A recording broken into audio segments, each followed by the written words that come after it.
All right, it's 10 o'clock. We are going to call the meeting to order and we're going to do the pledge.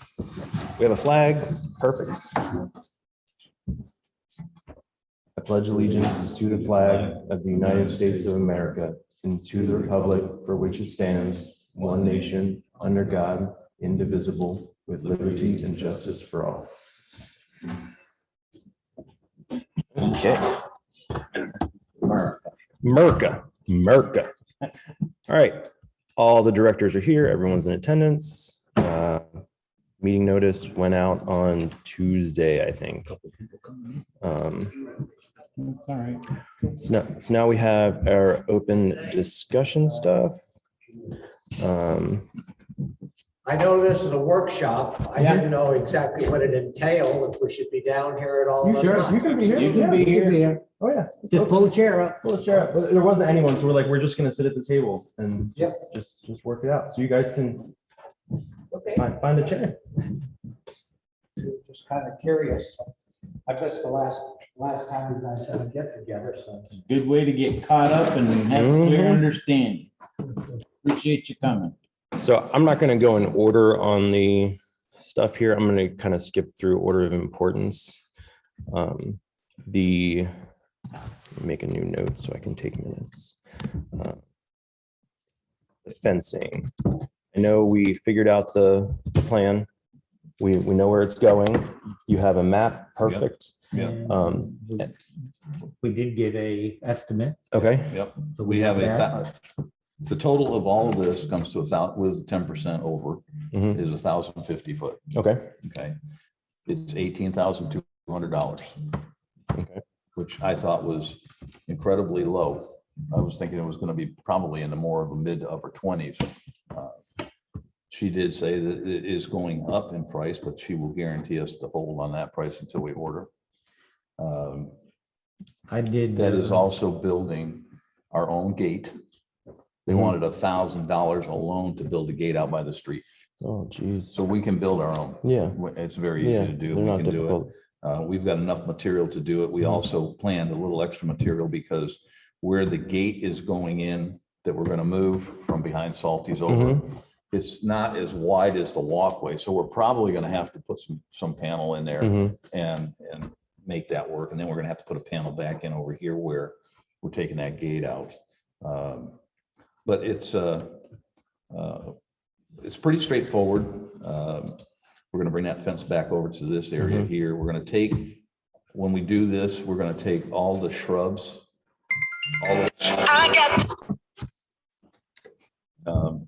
Where we're going to tie into that fence, Mhm. all those shrubs and that fence, that rail fence is going to come out, so we can straighten that out, okay?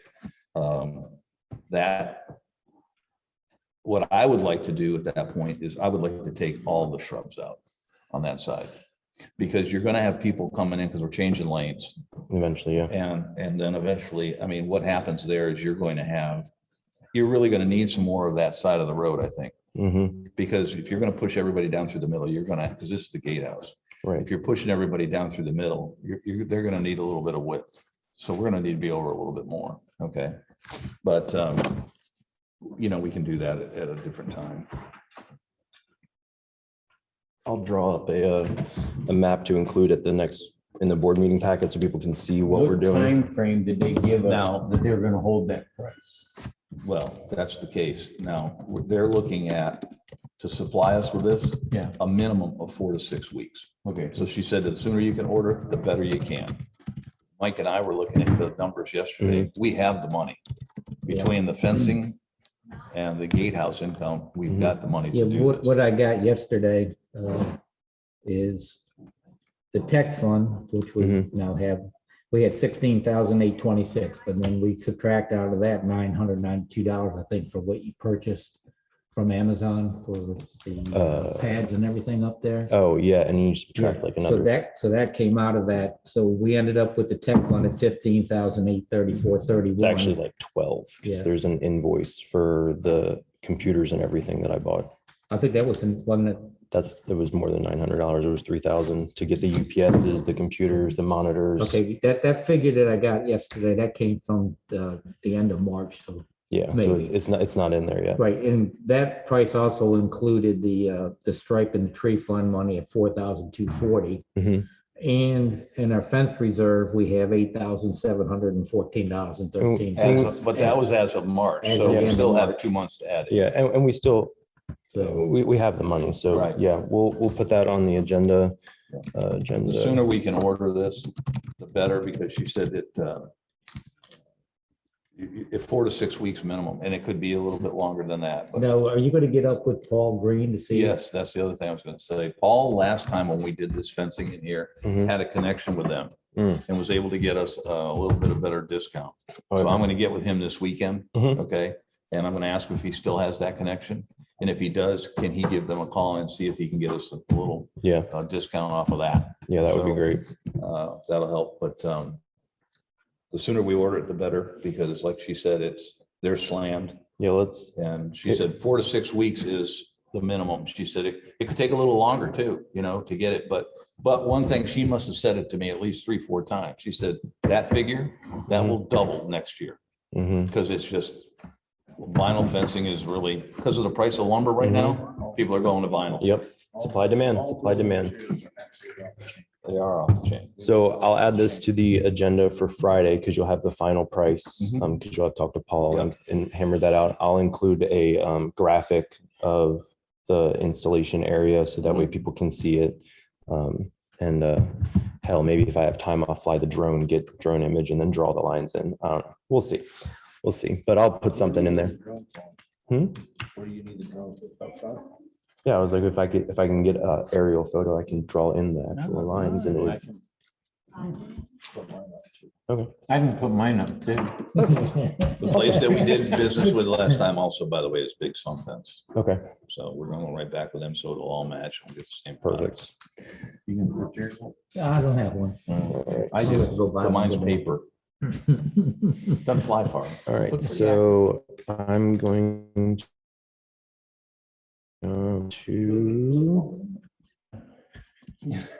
It goes 4 feet.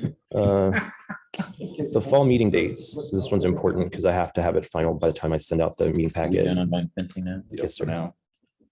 So we had the price confirmed. Well, I Yeah. will. I mean, this Yeah. price is the deal, but I mean, I'm gonna see if Paul can get Mhm. us something and Right. get us a little better Okay. discount. Yeah, And if he's got that connection still over there, I'll have him call him and see if he can work with it. And if I he love can't, it. I love a good connection. and if he love a can't, good then he connection. can't, but it's worth the ask. And then because I sent it out. I can bring up one other thing too. Sure. The washout behind 123. I have that on Hmm. there. I also have it on Yeah. there. Yeah, and we can talk about that now. We can do the meeting dates Take care of afterwards. it. No, we're gonna do it next week. Whoa. We gotta talk about that then. Why? That isn't us that's doing it. We need to contact the county. Because I have pictures on that and it is coming from the park, going towards the police station and vice versa. There's a swale right there, and as the water comes down, some of it goes on the other side, the north side. And the majority of it comes over on this side, fills it up and overflows. Right. They cannot have water coming off of a right of way like that onto our property. So why can't we just take our little tractor and dig it down right there so it will flow the way it needs to flow? Where they leveled it off. Dig it down, It's supposed to be a retention. you're gonna have to build a berm We'll have the up dirt. against the fence. We'll have the dirt. We could do that. I mean, we've been jerking around with this problem for, That's been since Fucking Clay, years. Electric Right. put in. That's and how it nobody, all got started. and nobody with Clay wants to Electric. come out and do anything about it. It's them, it's this, it's them, it's this. Why can't we just fix it ourselves? Anything, because right now it's washing down underneath. Yeah, Mhm. Bad. I know. I have pictures of it. I here. know. was gonna I know, show you. So well, your board, Bonnie, I remember Bonnie contacting the county. Mm-hmm. Yep. And the county basically said, well, you need to call Clay Electric Yeah. because they contracted that road work out. Yep. Mhm. And they didn't put the culvert And back it, and in. it just, it's a pointing of fingers. Really? Yeah, So Mhm. why There don't was we a just go culvert and there once? doodle- yeah, it was a swale. I mean, there was enough that if any water came down, it all ran down or ran out. It never came into our property until Clay Electric went in and put all underground electrical and plumbing and all that, and they made it flat. Flat. They didn't put the swale back in, I would be And- very concerned about digging in that area if, because that's all underground piping Yeah. and sewer and whatever else they tapped into there. When they originally did that, they had more than one swell. There was like bar pits that it would come down, fill up, overflow into that one, and then overflow into another. Because I spent 12 years on 122. Believe me, I can see the water. And it did slow it down once they did that. Mhm. But now that it's all flowed from everywhere, the sand and everything is filled and swells up. I mean, Clay Electric's right up the street. It would not be difficult to go But they've been here once. for that. Yeah, didn't they come out here? It wasn't about 6 or 8 months ago. We had them out here looking at something. I thought we had them looking at that. I don't know how Hmm. Clay Electric looked at anything. To me, it's gonna take more than just building a berm up against our fence, because if you're gonna do that, you're gonna have to build the berm higher than what the crest of the road is to get the water flowing back out across there. And then by the time you do that, I the think county's gonna be down on us like big time. I think that road crests more towards us than it does Yes, it the other does. way. It comes towards us. And that is a low spot there, which should, because they cannot dump water on the same way we can't dump water on them. So where do we go with this? But that's a hard grading issue to correct up there. So where do we go with it then? I'd say back to the county and say, look, Which has already said it's Clay Electric's problem. And Mhm. Clay Electric's the one that created a problem for a reason. Mhm. They're not gonna wanna come in and recorrect it. So where do we go? Do you build a nice berm up against our fence?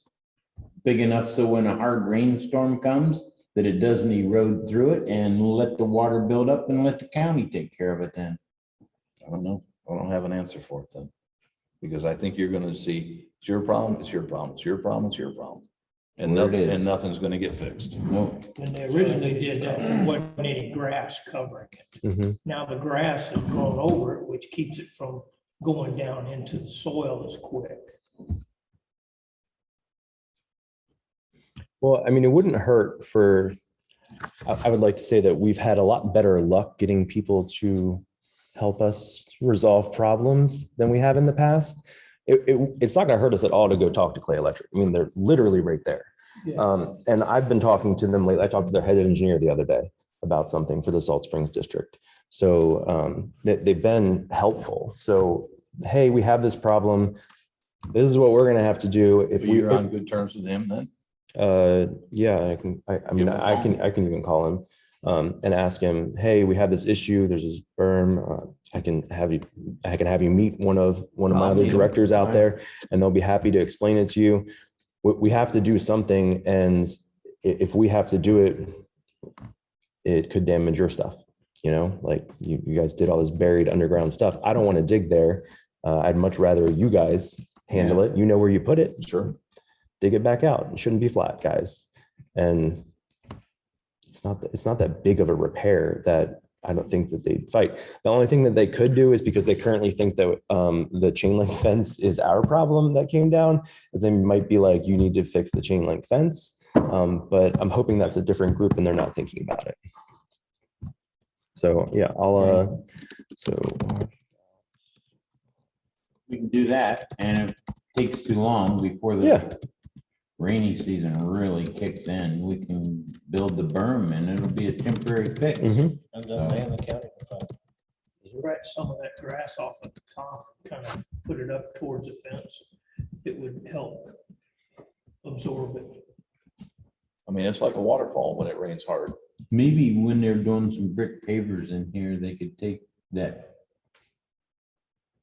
leftover material that they scrape off of the surface and dump it up there. What do you think? I think they've already done that once. Yeah, well, I'm This talking this about last it time. having to do it again. They just did it probably, what, 4 or 5 months ago?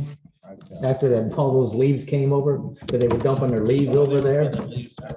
It was all washing down, Yeah. pushing the leaves down. It's not on here, but I'm just gonna tell you also, the road right behind Marshall's place, where it's Mhm. busted up, that's getting fixed this week too. Okay, cool. So we got the materials for that. We're gonna fix that this week. So Well, we can call Play Electric and then let's see what Yeah. they say. And then if they say, no, it's not our problem, then we'll have to go to Plan Yeah. F. Yeah, that's fine. I mean, we might as well try and do it the way it should be happening. And then if we have to handle it because we have to, then we have to. But Excuse me, I'm sorry. well, a lot of times the presentation of the issue is part of the problem. So meeting dates, because that's really important. You guys all got them. I invited you to a lot of calendar events. Those calendar events have reminders built into them that are going to send you emails. That way, hey, in 5 days, we have to have this done. Did we get everything done? Like, is there anything else that needs to be added just to help us keep the fall meeting dates in our minds? Because I don't want to mess around with the fall meeting dates. The annual meeting has been a point of contention for the past 2 years. It's like, I don't want us to do that. So we set the deadlines early, and then we have our own internal reminder for 3 to 5 days before any deadline for something, so that we can be like, oh, that we have this last minute thing we have to get in now. And I think all of you saw the dates. I just want to make sure that you guys are good with them, because at the next board meeting is when or in that agenda, I'm going to have the schedule in there. So I just wanted to make sure we're cool. All right, perfect. Right, highlight that one. Fall meeting dates is good to go.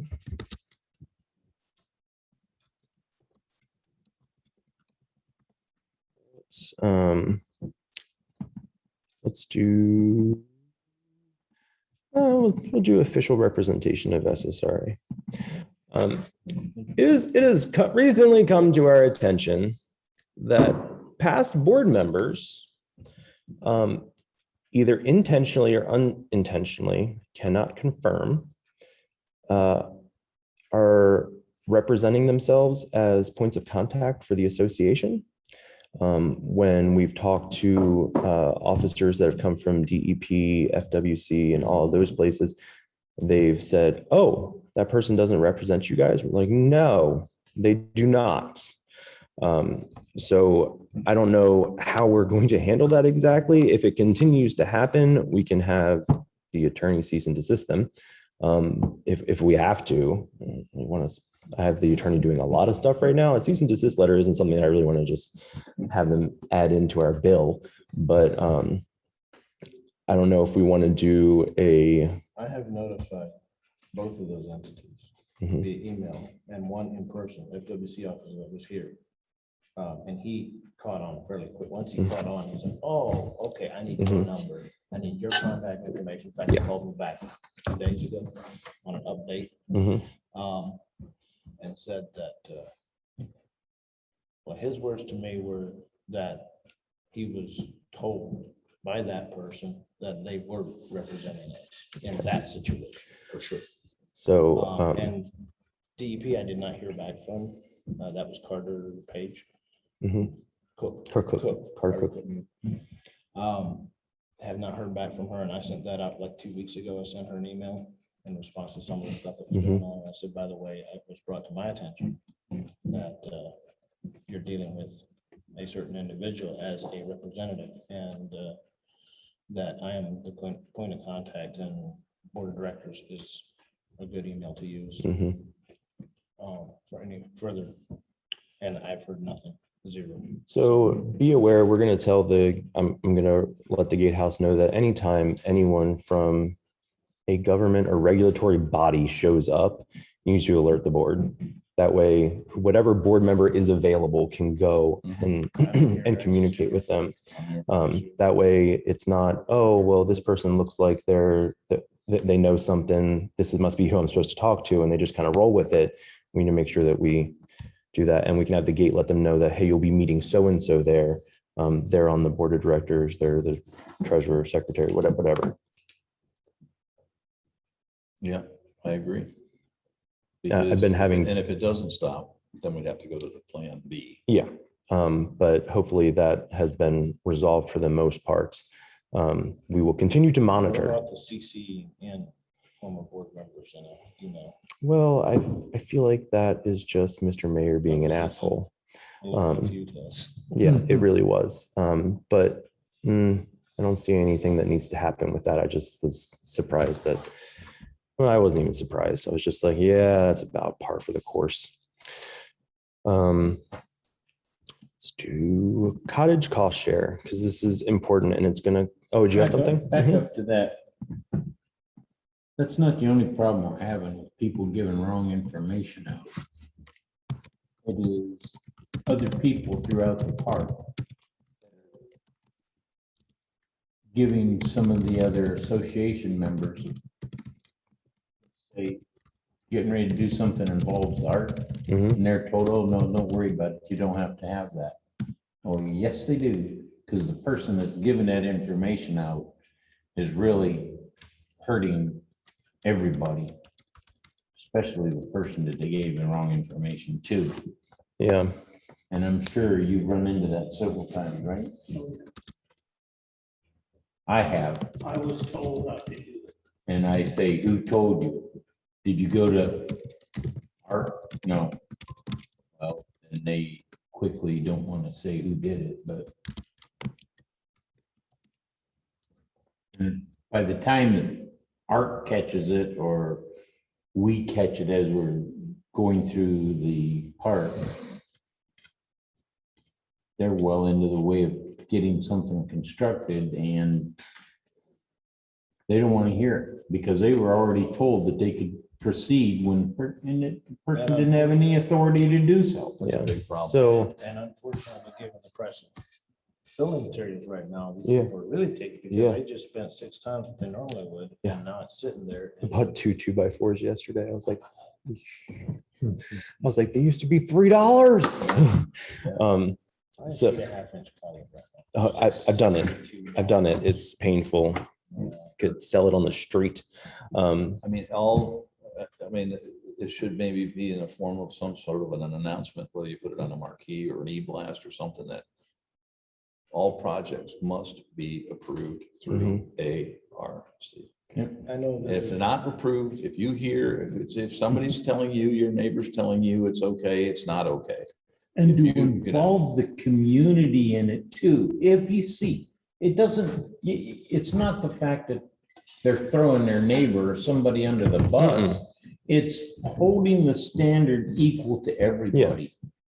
And that's what we have to do, is involvement of the community. I mean, I wouldn't When that happens, we're all good.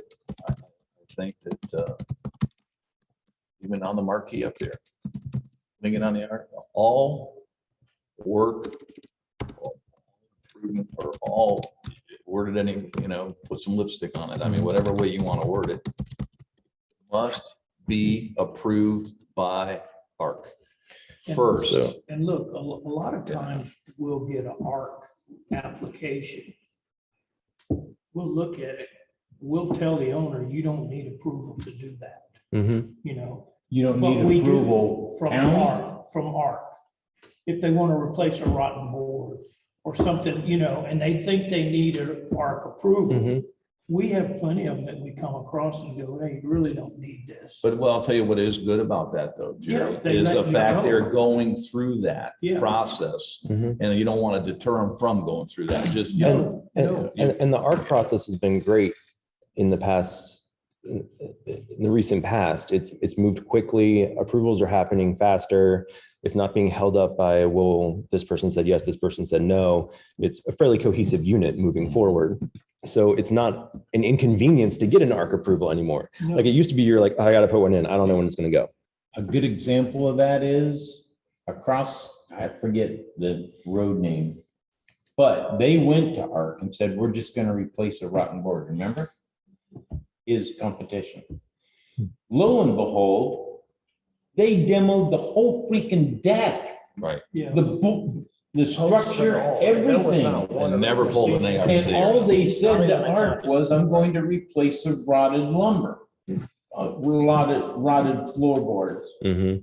No, they didn't. No, So I'm gonna go back and say, no, anything and everything that has to be done, at least it's being brought to y'all's Right. attention. Yes. right. So after you approve it, you can also follow up on it and make sure they're doing what they said. And if Right. not, stop them. Right. And you And tell know, them to revise their information. And here's the thing too with that, if you tell somebody, you know, hey, you really didn't need an arc for this. Well, then the next time they want to do something that's kind of similar, you know, I didn't need it last time and I'm just going to do a little bit more this time. And the next thing I you mean, know, it I escalates. tell everyone it's just safer to throw one in. Absolutely. It is. Yeah, when people ask me, should I put into ARC? They, Yeah, I asked, I tell when them they yes. ask me, should I put into ARC? My simple response is the fact that you're asking me is reason enough to put it in. Yeah. They can say, hey, you don't need it. or Especially whatever, since but- I didn't think I needed one for one thing and it became a whole ordeal. And I was like, I'm putting an arc in for everything. I don't care anymore. It's Yeah. just I arc, do. arc for all. I have a question on ARC. Doesn't which take I told this person it's best to put in. However, when you replace roof or repair roofs of farm models, do you have to put into ARC? Yeah. You gotta go to the county. Well, yeah. If you're the Well, your county. builder, I'm not your saying roofer will replacing actually the pull the whole- permit Yeah, if I'm you're not having a saying roofing redoing company. the So- whole thing, but if so- they're just patching. Describe what you're doing then. Are you on a shingle roof or are you Shingle on roof, they're just patching. a metal roof? Shingle roof and they're patching a couple shingles that blew off. No, I don't No. know. That was how it was presented to me. However. Couple, I define tell- couple. There you go. But And that's what happens My sneaking here. suspicion, and the reason I bring this up is to go right along with what we're talking about. My sneaking suspicion is they really want to replace the shingles on their roof, but they Yeah. wanted a board member to give them the go-ahead to not worry about ARC and stuff. And I said, whoa, wait a minute. First thing you got, let me if you're help redoing your with this roof a little bit. anyway, you have to go get a permit from the county anyway. So you So might as well put in. we're going to talk about like three topics because they're all interrelated right now. So we have ARC going on. We have issues with ARC. It's getting better, but we still have some inconsistencies we're working on. That goes hand in hand with enforcement, which we're going to talk about today. And then it also goes with the new rules.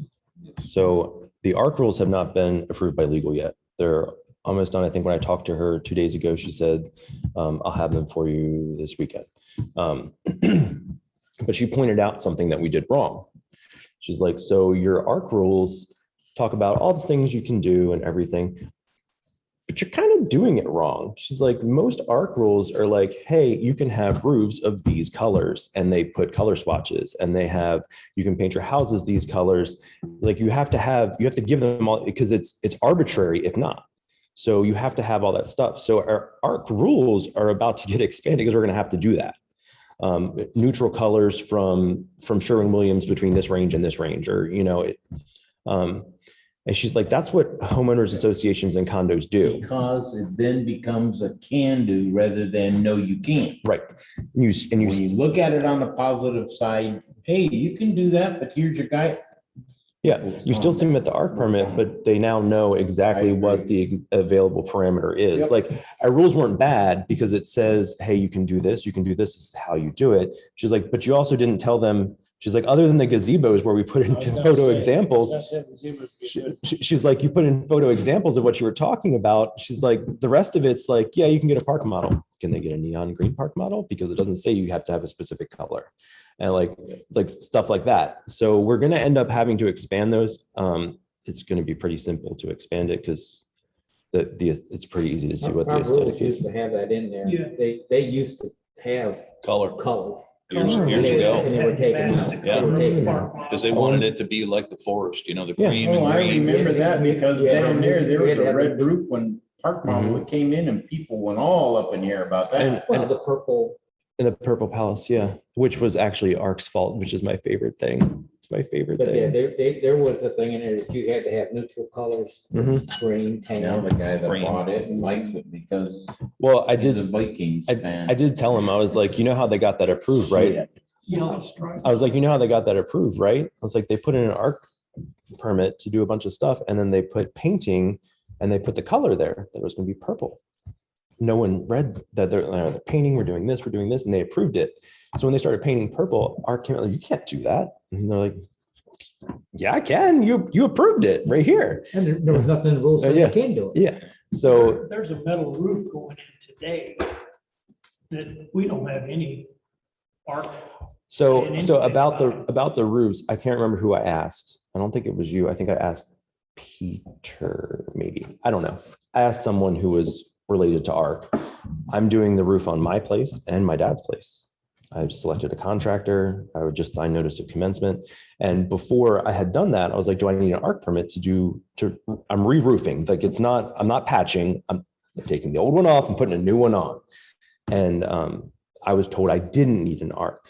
So I think we should err on the side of caution and say literally any modification you do should probably have an arc. If it's, Well, if it it, goes way back to what you said at the very beginning of this conversation. I mean, it doesn't hurt for them to say, hey, you really didn't need this, however, thanks for Yeah. putting it in. That way, everybody, it just. Yeah. Then we just keep it in our file. yeah, Because with the roof and everything like that, you need Yeah. a county permit. well, I do. Right. And So that was what the notice of commencement was So for, to the get my county might county. even come back and say, did you get approval from Right. your association? Right. to do And, this? and that would be normal for the county to do that. In fact, when I put that metal roof on my place, I pulled an arc and then I had the contractor, he pulled all the permits and everything, and then he had the permit out. Marion County came in 3 times, inspected it. But the first time he came in, I had to be there because I had to meet him, and that's exactly what he said. You have your association's approval to do this roof? I said, yeah, I have an arc permit. Great. Signed it. So I think that we're gonna have to revise that, the any lot modification. The other thing that she pointed out was like, we talked about plants and like the examples, or not plants, I'm about to talk about plants. We talked about paint colors and all that kind of stuff to keep the natural aesthetic of a cohesive unit. Like, it doesn't mean, we're not trying to make it uniform Stedford houses, but they're all gonna be in the same kind of family. So it doesn't look like, oh, wow, what is going on over there? That turquoise house is blinding me. Come on, that's the prettiest park all out here. Everybody walks by. "Oh, that's so Oh, the pretty." seafoam one, I love that one. Isn't it? But that's still lakey, like it's still inside like an allowable range. Like, I mean, the only one I can think of that's like ridiculous is the purple one, and it's just kind of ugly. But that's my opinion. Anyway, Well, Wait, wait. screw that. I'll agree with you. Yeah. It doesn't fit in the surroundings. I Yeah. don't, the other ones do. Yeah. It's okay. so It, the it looks Florida. It's got the Florida taste and flair to Yeah. it. That's great. so the In turquoise rather than purple. so one of the things we need, How do you do that color? and- So and- much. you guys can work on this independently. Art can work on it. I'm fine with you guys figuring it out. Is your color schemes, like what, you go to Sherwin-Williams website and pick out a whole bunch of colors that are all in, like, they even have color books now. Sherwin-Williams does, like the neutral book, the pastels with the Florida vibe book. You know, you could pick just the book and be like, hey, all of these in here are allowable, you know. That way, instead of it being listed this color, this color, this color, this color, it'll be the 3 books or whatever. But we also need, and you might want to work with Nick and someone else, I forget their name, but anyway, anyone that does plants, we need an approved plant list and things like that, and trees. Like, we don't have those lists. We reference it, but we don't have a good list. And the reason that Now you're talking overall plans. gardening, like plants and stuff like that, like when you're doing landscaping, most community, Oh, man, that thing's gonna be this thick. I know. well, I disagree with you. I'll take you for a little ride over here. Mhm. And there's some Amish people. She's got more plants and they're gorgeous. I wouldn't know where to begin to find those plants in a book. okay, fine, just flip it, make it the restricted list. You can't do these. That's fine, That's but actually a lot shorter. it's a lot shorter. But there's a reason that associations govern what plants you can plant, Oh, look, because there's Floyd. Yay. people will plant invasive plants that are non-native. I can help with that. I got a biology degree, so I can. I don't do plants. Perfect, great. I can. Oh, there you go. There you go. So you want non-native invasive species list? Yeah, but we're trying to make sure that, I mean, it's literally illegal to plant bamboo at this point, but we don't want someone planting bamboo and then all of a sudden half the park is a bamboo forest because you I can't. actually thought about it the other day, because somebody offered me some free bamboo, so it would even cross my mind to get an art approval to plant bamboo. Right. Because it's It's in, great. One 'cause thing it- about 'cause it's in- bamboo, once you plant it, Oh, yeah, and that's why I didn't take it. you're Right. never gonna get rid of it. You have to. no, it farm takes over. For It's that. extremely invasive. And there's a bunch of plants that some of them are very pretty, Ruella. but they're extremely invasive. And most associations will say, you can't plant this, you can't plant this, you can't plant this, you can't plant this. That way you're keeping those things that are going to cause a future problem from causing said problem. And the trees, I'm not super, I don't really care about what trees you plant. You want to plant a pine Christmas tree in your lot and, have a great day, plant your tree. But we reference an approved tree list. So it would be good for us to list, hey, these are recommended trees. Anything not on this list, just ask for approval for the tree. It's not restrictive that you can't plant it. It's just, hey, here's our list of guidelines. These are the ones that we're like, yeah, these are great trees to plant. If you have anything else you want to plant, just ask. And then we'll look it up and be like, is this one going to take over the park? Is it have a shallow root system that's going to fall over at any moment? Like, just do a little check.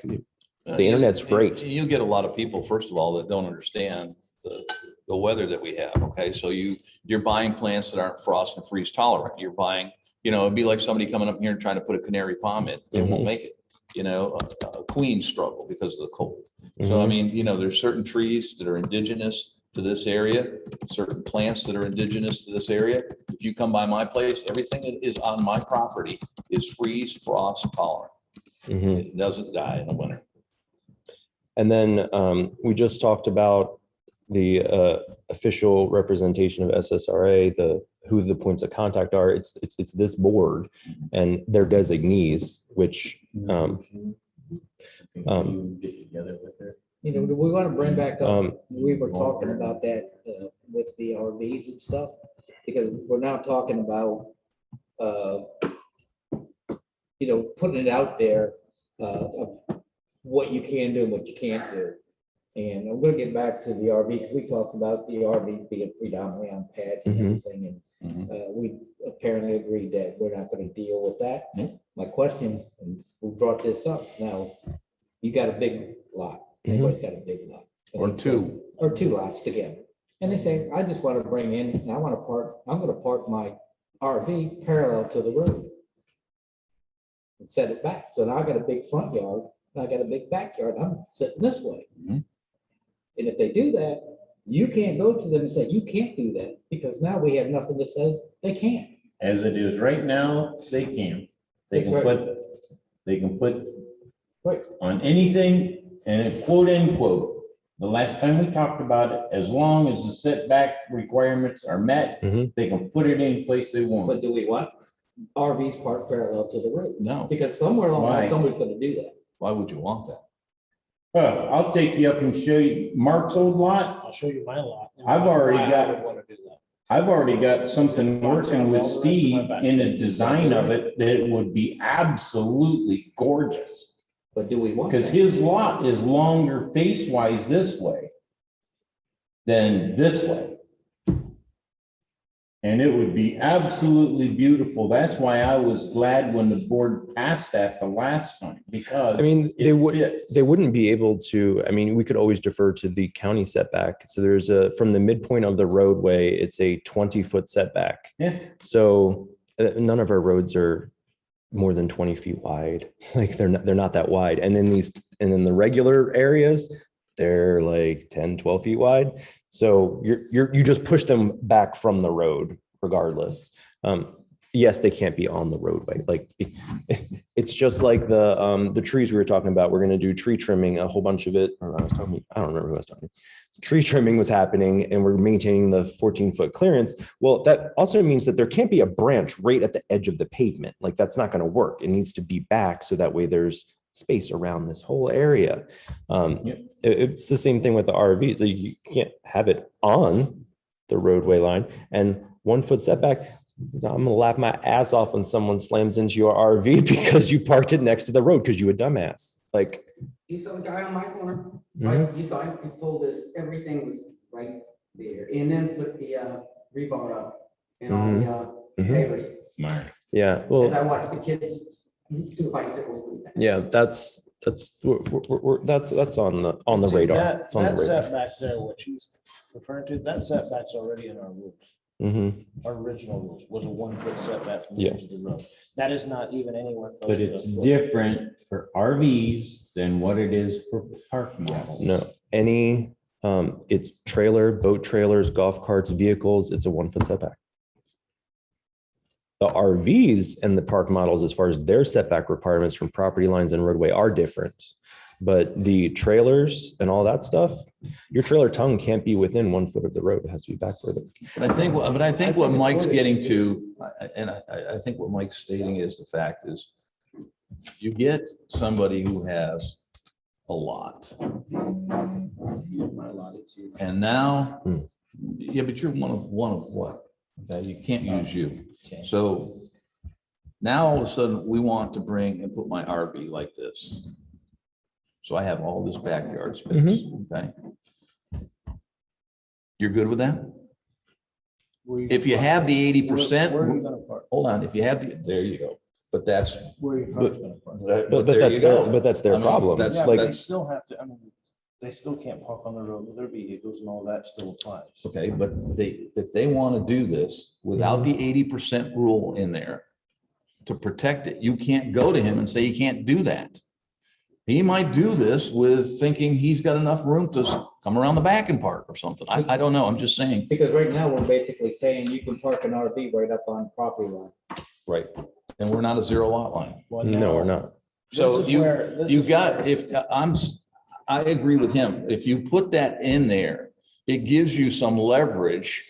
It doesn't mean we have to go back to what you want to do. I If think you the want to, setback- if you want to put somebody on their line, okay? Whether it's. You're RV or not taking that away from them to do that. But what you are doing is protecting the association from somebody wanting to do something that is completely irrelevant and could become a problem. It gives you that leverage to enforce something in case you have to.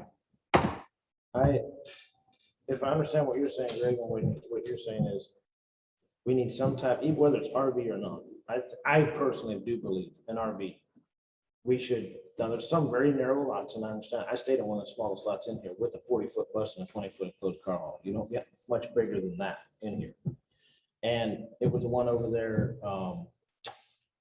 what's her face, Nick, can't think of her name, right across from Butch. That was next to Lynn's place. Very narrow, small lot. Literally could not put my awning all the way out on my motorhome, or I would have been over on the neighbors, across the neighbor's property line. However, some type of setback, if we're gonna do this, which I have no problem getting rid of the 80% part, but I do agree with these two that we need some type of setback from the property lines, because even with an RV, and I've traveled all over the US in an RV, I've always had a problem with the fact that an RV can park where their slide out is right on the property line. Because if they go out to dump their black tank or to do something, where are they gonna go? They still have to walk onto the neighbor's property to get back to their, to do anything back.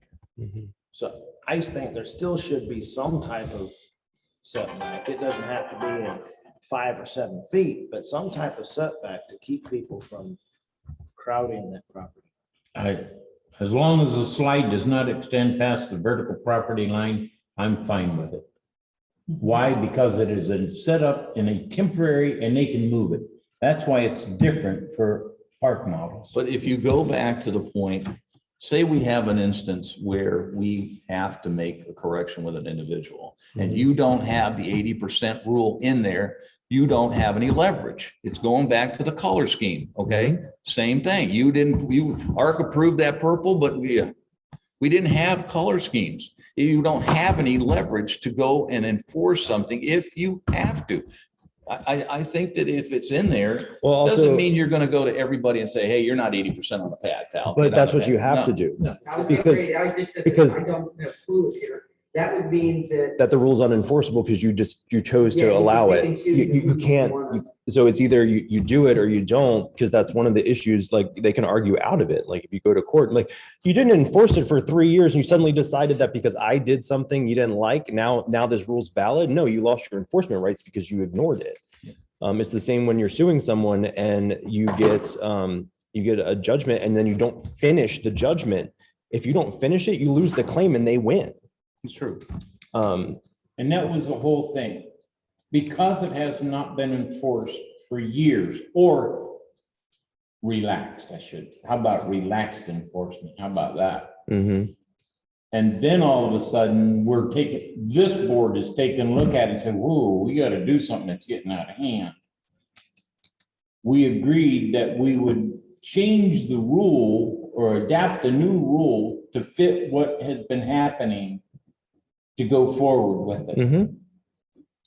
Because if we don't, it's just like Matthew said, Their neighbor, we're going to get fingers pointing and say, well, he did, and I want to, and we're gonna lose. It's there, I think it's your next door neighbor, isn't it? The lady with the motorhome that parks off the edge of her pad entirely, has since I've been here. And then uses her pad for her parking space and whatever, all else. That's been going on. There's for years. numerous I don't know how long. cases throughout the park that are done like that. Mhm. And in her defense, I mean, she basically, if she parks on the pad, she has no room on either side. Yeah. So this way, she's not encroaching on our area, hardly any, plenty of room, so. I think that's what we're getting at. I have no problem with people parking, normally and being off the pad somewhat. That's fine.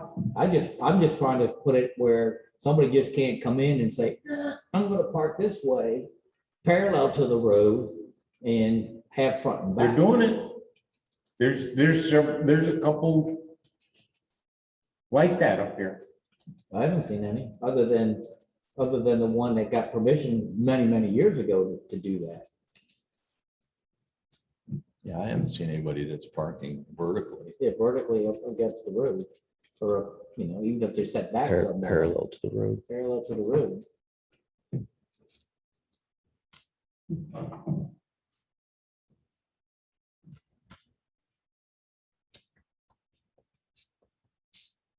I'm trying to think of a solution to this.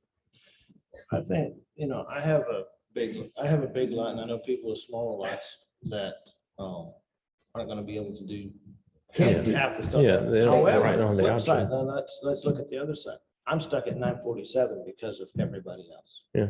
Okay, Right. so there's gotta be some give and take here too. If I'm able to do it, if they're on Mark's old lot, they're able to do it and not be encroaching on people or whatever.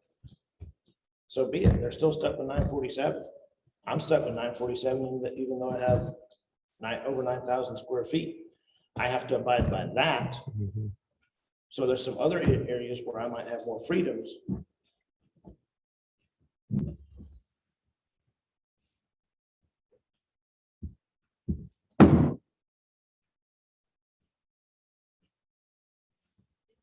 The thing of it is, if they park, and I'm gonna use this for an example, because this is, and this is not to scale.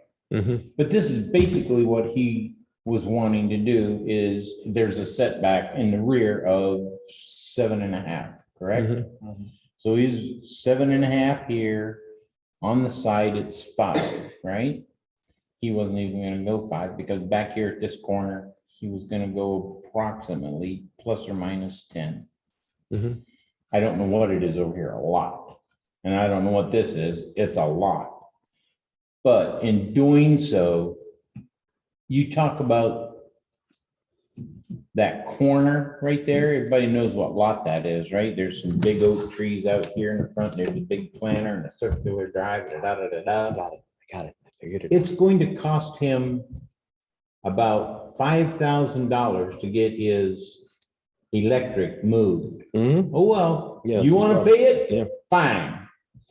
He's got to move his water, Mhm. he's got to move his sewer line, and that's all at an expense to that owner Mhm. because he is not parking Mhm. on the designated pad. Right. Which at the time these lots were laid out, this was not, I don't believe it was in mind. I don't see how it was long-term at all. It wasn't. And so therefore, times have changed, and now we're looking at long-term stay. And so therefore, the needs of this taking place where it can apply should be allowed to. So we already have a rule that you can't do anything that constitutes offense. Or we had it. I don't know if we exactly took it out or whatever, but you can't park your RV so that it blocks the roadway, creating a fence. So what? So it blocks the roadway? Yeah, because what they're concerned about is it's terrible. Roadway. And then you Never have said I was an artist. of your lot, blah, blah, blah, blah. They're worried about people parking their RV like that. And no, I mean, that would look shitty. It would look crappy. It would look like a weird. You're closed- talking about RV, whether it's tag along, Yeah. fifth wheel, Right, don't care. And they'd have to coach. Right. sewer hoses and everything draped Yeah, yeah. 50, 80. So you're already not allowed to do something that creates a fence. I mean, we did allow shrubs to create, like, we've relaxed that a little bit because it was dumb the way they did it. But how easy would it be to say you can't park your RV or park model in such a manner that it creates a fence illusion at the roadway? So if you want to park it like this and you would like it on this side, okay, well, it's like still like 20 feet back from the edge of the asphalt. Now you have your parking area for your Well, vehicles. then why don't we just put a setback? That's That's what fine. I- Right now, the That's what I county was says just you gotta be talking 20 feet off the roadway That's for what I the was frontage setback, I That's what I believe. was just Well, talking it's about, 20, because I do it's agree 20 with- feet from the midpoint. So, I do all right. agree with what you were talking about here. Now, where are they? That alleviates Mhm. your problem here, which Yeah. is where are they gonna park? And if they're that close to the road. From the midpoint of the road? Mhm. Oh, those bastards, because they measured right straight from my Well, it's tech. asphalt. When they put mine in, So they it's went from the technically, it's midpoint of the road. technically That's the from midpoint, you own that. from your property line in the roadway. So if your property line's 80% of the way over, then it's even further, but it's generally the midpoint of the Oh, road boy. ish. They measured from the asphalt when they did mine. Yeah, I did the in the Marion Well, then County use Building Code. that. Let's use that and tell them to park an RV, they've got to be off the asphalt, not your property line. From the edge of the asphalt, you've got to maintain at least whatever distance we want to make it. Make it simple. You've got, if you're going to parallel park to the roadway, you've got to maintain a clear 20 feet, 15 feet. I wouldn't go less than I would 15. not go under Mm-mm. 15. You need to be able to park. Yeah. In the event that you have something that you can't get around and park on the side or something. Now, mine, Make that. Park across. from- I would be willing to Private tractor trailer. adapt that rule rather than to say you can't. So we want 15 or 20? When parking parallel to the roadway with your RV, Okay, is it 15 or 20? what's 20 feet I mean, it's, from that wall to here? Just about. Yeah. That's 20 feet. That's enough to put a car in there. Yeah. I'd say 20 feet. all right. If you're gonna parallel park the road, that's my opinion, 20 feet from the edge of pavement, not property line.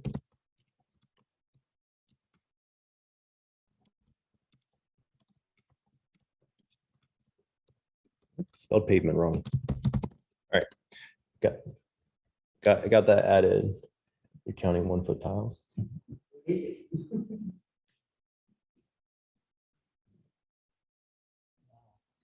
What?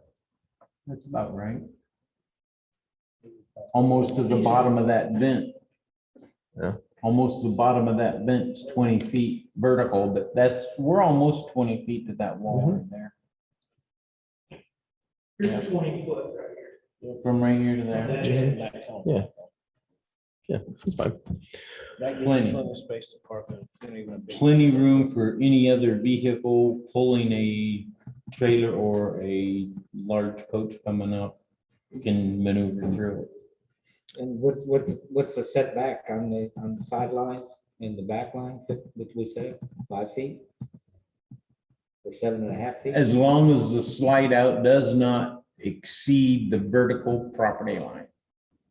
Slide out. So in this case, if See, this was an I- RV, your slide out would be at the back line, not the sideline. Which would not cause the interference like your sidelines often do. Not to throw a wrench into it, but what you're talking about with the slide room. My slide room, I got window awnings. So. Yeah. If I put my slide room on the property line and my window awning go 2.5 feet. into the Any neighbor, part of your Okay, shall not exceed the vertical property line, yes. period. If you want to put it there because you chose to, and you wanted more room on the other side, fine, don't put your awning out. Because now you've gone past the limitations of what we're saying. And that's a very good point, but that's what we have to do. If you're gonna use your awning that comes out over top your window, move it over, I think you better consider stay one within other the thing. limits. Better consider something else too. What? How are they gonna get it in there? You're gonna go on your neighbor's lot to back it in there that way? It's a tractor or fifth wheel you are. I mean, Okay, so the you better only, get permission there, from that there, person. there's not many places where you can actually even pull this off. There's not a lot of areas where this is even possible. Right. Unless you come in and it's it's a gooseneck hitch and you can just like pull it in and be like, ooh, I'm gonna drop it right here, jackknife the shit out of it and put it in there. Stephen, Heather Farnham, Yeah. they pull theirs in. Mhm.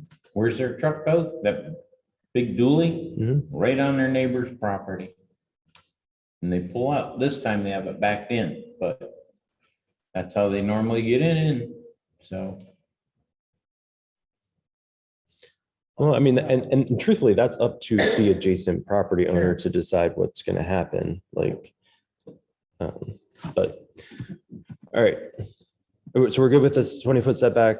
We're fairly okay with everything else. I mean, because everything else is common. The more we put into it, the more we're responsible to enforce. So it's almost better to put in the key big things that you don't want to have happen, and then be like, all right, everything else is up to the discretion of the ARC, or, so that way you have a way to enforce something that, hey, this doesn't fit the aesthetic. This is a little wrong. I don't want us to have, the Bible that's 4,000 pages. Right. Because no one's going to read it and no one's going to care anymore because it's too complicated. But I think the 20-foot setback will solve the issue with the parallel to roadway. And that has to be on there. Because if it isn't, everybody's gonna start to make exception to the rule. I just put it in. I know. Just put it in. I'm just, I mean, we're not voting on it. Say it's going to be for next Right. week. All right. So I have a couple of really important things. So we need to select a, question, what? did this get answered as far as a park model? They're still allowed to park at any place they want as long as they're within the allowable setback rules? Well, that's actually in our rules that says they can't. It says it has to Yeah, be but we predominantly- changed that. Not the predominantly on the pad for park models, we didn't. Nope, just It's RVs. just RVs, not park It models. was to my understanding during that meeting that went because that was in my mind the whole time, and I said, yes. So it has to be adopted for park models as well. I was under the impression we were doing. hold on, I'm checking.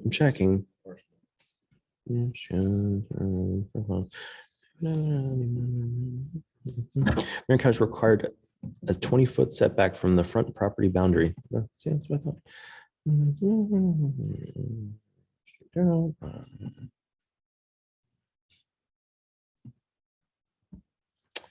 It is there in park models. That's why our documents are confusing, because it's two places. It's two freaking places. Because the RV stuff is on the rules and regulations because it's temporary structure. It leaves or can leave. Right. So do we not want it on there? I mean, we could take it out. No. We want it on there. Yeah, that they want to be predominantly on the pad for park models. Huh? That's what I'm asking. No, We struck that at one time. You struck it from the RV section. I'm asking if we're striking it from. Absolutely. Okay. I'm just gonna, It is if not. my opinion if that it not, we needs got to a be serious struck in problem. both places. If we don't strike it, then we got a serious problem. We have recent park models that have come in. When I say recent, last couple of months, that we're gonna have to go tell them, I'm sorry, but you're gonna have to get somebody out here and move that. Well, they ripped out the pad on that one across from you guys. There's no pad there anymore. all right. So I changed, or I put a strike through on it. So we And the problem with that, and I'm surprised the county even approved it, is you got no support under the block holding that damn thing up other than sand. Exactly. There's It's nothing getting there. washed out. Yeah, and there's nothing there. There's nothing, there's no support for those blocks. Yeah, that blows my mind because I used to set huntings and park models, all that. You have to have footers. Yeah, there's nothing. You have to have footers for a concrete pad. They're to sitting set up, those they're on. sitting on little You plastic ain't getting a pads. permit from the county. Any county I've ever worked from, North Carolina to I Indiana. can't believe the Ohio. county approved that. I can't believe they would approve anything without some kind of. I don't think the county's too much considering. The only thing that the county's considering is uplift, and those park models are tied down huge Yeah. with those auger anchors, big time. A lot of tie down, But here it's. not so much pretty support. sand. Yeah, but if you're sitting on the sand, you got a couple of blocks and That's it. Okay, so did you guys get a chance to look at the electronic voting stuff? Did? Does anyone have an opinion? Anyone have an opinion? There's 3 vendors that we're looking at. The one that I think I like the most, neither of them are bad, but it's hard to tell which one's going to be the better one without trying it. You know what I mean? So I think I like Vote HOA Now the most. I watched some of their videos. I did all the due diligence I could do. They seem like they're going to be pretty great. Our pricing for that would be $774 for the year, because we only really have one electronic vote a year. If we do an additional vote, it's $260. So if we decide we're going to have a vote to do some amendments in the middle of the year or something, we're going to not do it all at the annual meeting. We're going to have 2 annual meetings this year. We have too much stuff to do. We're going to do it in 2 separate sets. It's only $260 to do it again. And they manage basically everything that I had to do individually for last year. They handle all of this. Now, last year it only cost us $70. This year it's going to cost us $775 or whatever. But it's still not that expensive for what we're getting out of it at all. They have, just like the one last year, I mean, they struck a lot of the stuff right at the last second, but we originally had images and we had explanations and we had like a whole bunch of supporting data in the electronic voting systems. That way, when someone clicked on something, it showed the legal thing that it was, and then it also showed the explanation of what this means to you, what it's doing. And I think that'll be helpful, especially when we're going to have amendments this year. The reason this is important right now, because we don't really have to rush to do it. Meetings down until December. I mean, October is a good time for me to start working on this. I don't want to pay for another mailing to the owners. So we have to mail out the ARC rules. We have to mail out the rules and regulations. We also have to mail out the notice of who our electronic voting vendor is. And since I'm already sending a mailing for that, I want to include the fall meeting dates, which is why all this stuff's happening right now, because I can send one mailing to the owners and cover myself all the way up until October, November, when the mailings start to go out for the legal requirement mailings. I think it'll be more efficient use of our dollars instead of being like, well, we have to mail this thing now and we have to mail this thing now. So we need to select one at the next meeting. So I didn't know if you had any questions you wanted to talk about. What? I trust you. I mean, from you're what I a lot smarter at all that stuff than I'd ever That I be. read this So morning. I trust you. A little bit You that I know. read this morning, I do sort of, I agree with you on the HOA now. I mean, Personally, and just, I don't know. if it's not exactly what we want, we just won't use them next year. Like it's not that big a deal. They're going to Not get locked in. they're going to get the vote done. They're going to get everything done that we have to do. I got HOA Vote Now from our attorney. She's like, we don't normally do a bunch with this. Let me reach out to a local property management firm we do a lot of work with. And they sent back these 2 vendors. And then Deanna sent me a different vendor. I didn't like that one at all. But she also had Vote HOA Now as one of her vendors. So I'm just gonna. If it comes recommended by our new attorney and she's as good as, continues to be as good as what she has, I'd take the recommendation. All right, so I'm gonna have them get the paperwork together for the HOA Vote Now. That way at the meeting, we can do that. So we're not waiting for, I want to do it in front of everybody as an official thing. Let's see, let me go back to my PDF. All right, so we did electronic voting.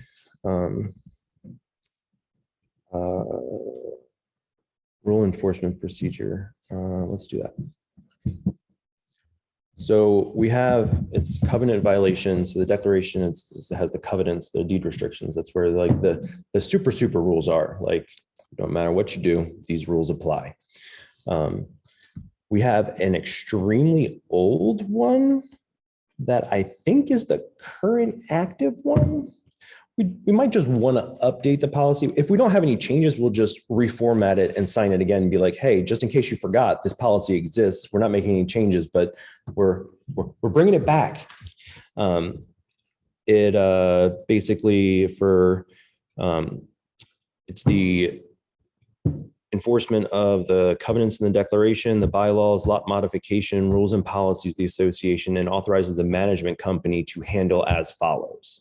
So this is giving them the delegated authority to handle enforcement, which is exactly what we want. Yep.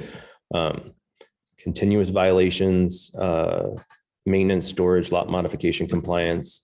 First notice of violations, courtesy notice. Hey, friendly reminder, you done messed up, fix that. 15 days to comply.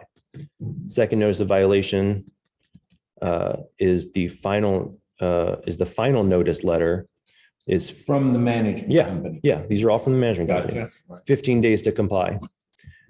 Then you get a letter. If they don't comply, then they get a fine notice letter. It's referred to the fining committee, which is established every time there's something to do.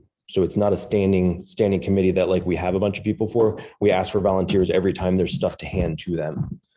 That way it's not the same people. It can't be any of us. And we get the community to handle it. Continued non-compliance, it gets referred to the board of directors for review for the next action. So wait a minute. So now that one that you just said was the third. So that would be 6 weeks into, 2, 4. Well, I think it's, that'd be 6 weeks in. well, you get your first letter, it's Fine 15 committee. days, you're 2 weeks in. Yep. And then you get a final notice letter that's 15 days, so you're 4 2 weeks. When they re-inspect, then there is no time period, it goes to fining. So it's Right. really 30 days. So it goes to fining, but you got to get the committee and then, oh, by the way, here's your fine. That's going to take 2 weeks, Hmm. basically. So we're 6 weeks into it and we still got the same crap laying all around. I thought that after the second notice coming from their letters from the management company, I thought that it was turned over to the attorney with intent to lien. That's what I thought. That's arrearages. That's I think we have- financial we have to dues. fine first. Yeah, that's different things. That's Yeah. not. Well, we have to fine first, and then if they don't pay the fine, then we can go ahead and go on with the attorney Yeah. as far as rate to lien on. Do we have the right to tell them that if this isn't done within a designated time frame, that we will take care of it and get it cleaned up and whatever that cost is, you're going to pay it? We have that power to do that. I don't know that we do. I doubt if he'd be trespassing on their property. Yeah. Well, so I can make my property a mess. Just let her go. Just collect all the crap and just let it be there and nobody can Look at come that onto my going on property. now. Got that going on right now. It's been going on for years. Yeah, I was gonna say, what's different about that? Yeah. Come on, there's a couple lots out there. Yeah. Go look at Uh, Cassidy's. We don't name names here. Oh, Okay, thank you. look over there. If you want to say mine, you can say my neighbor 2 doors down, but you cannot say names. We're trying to rise above all the time.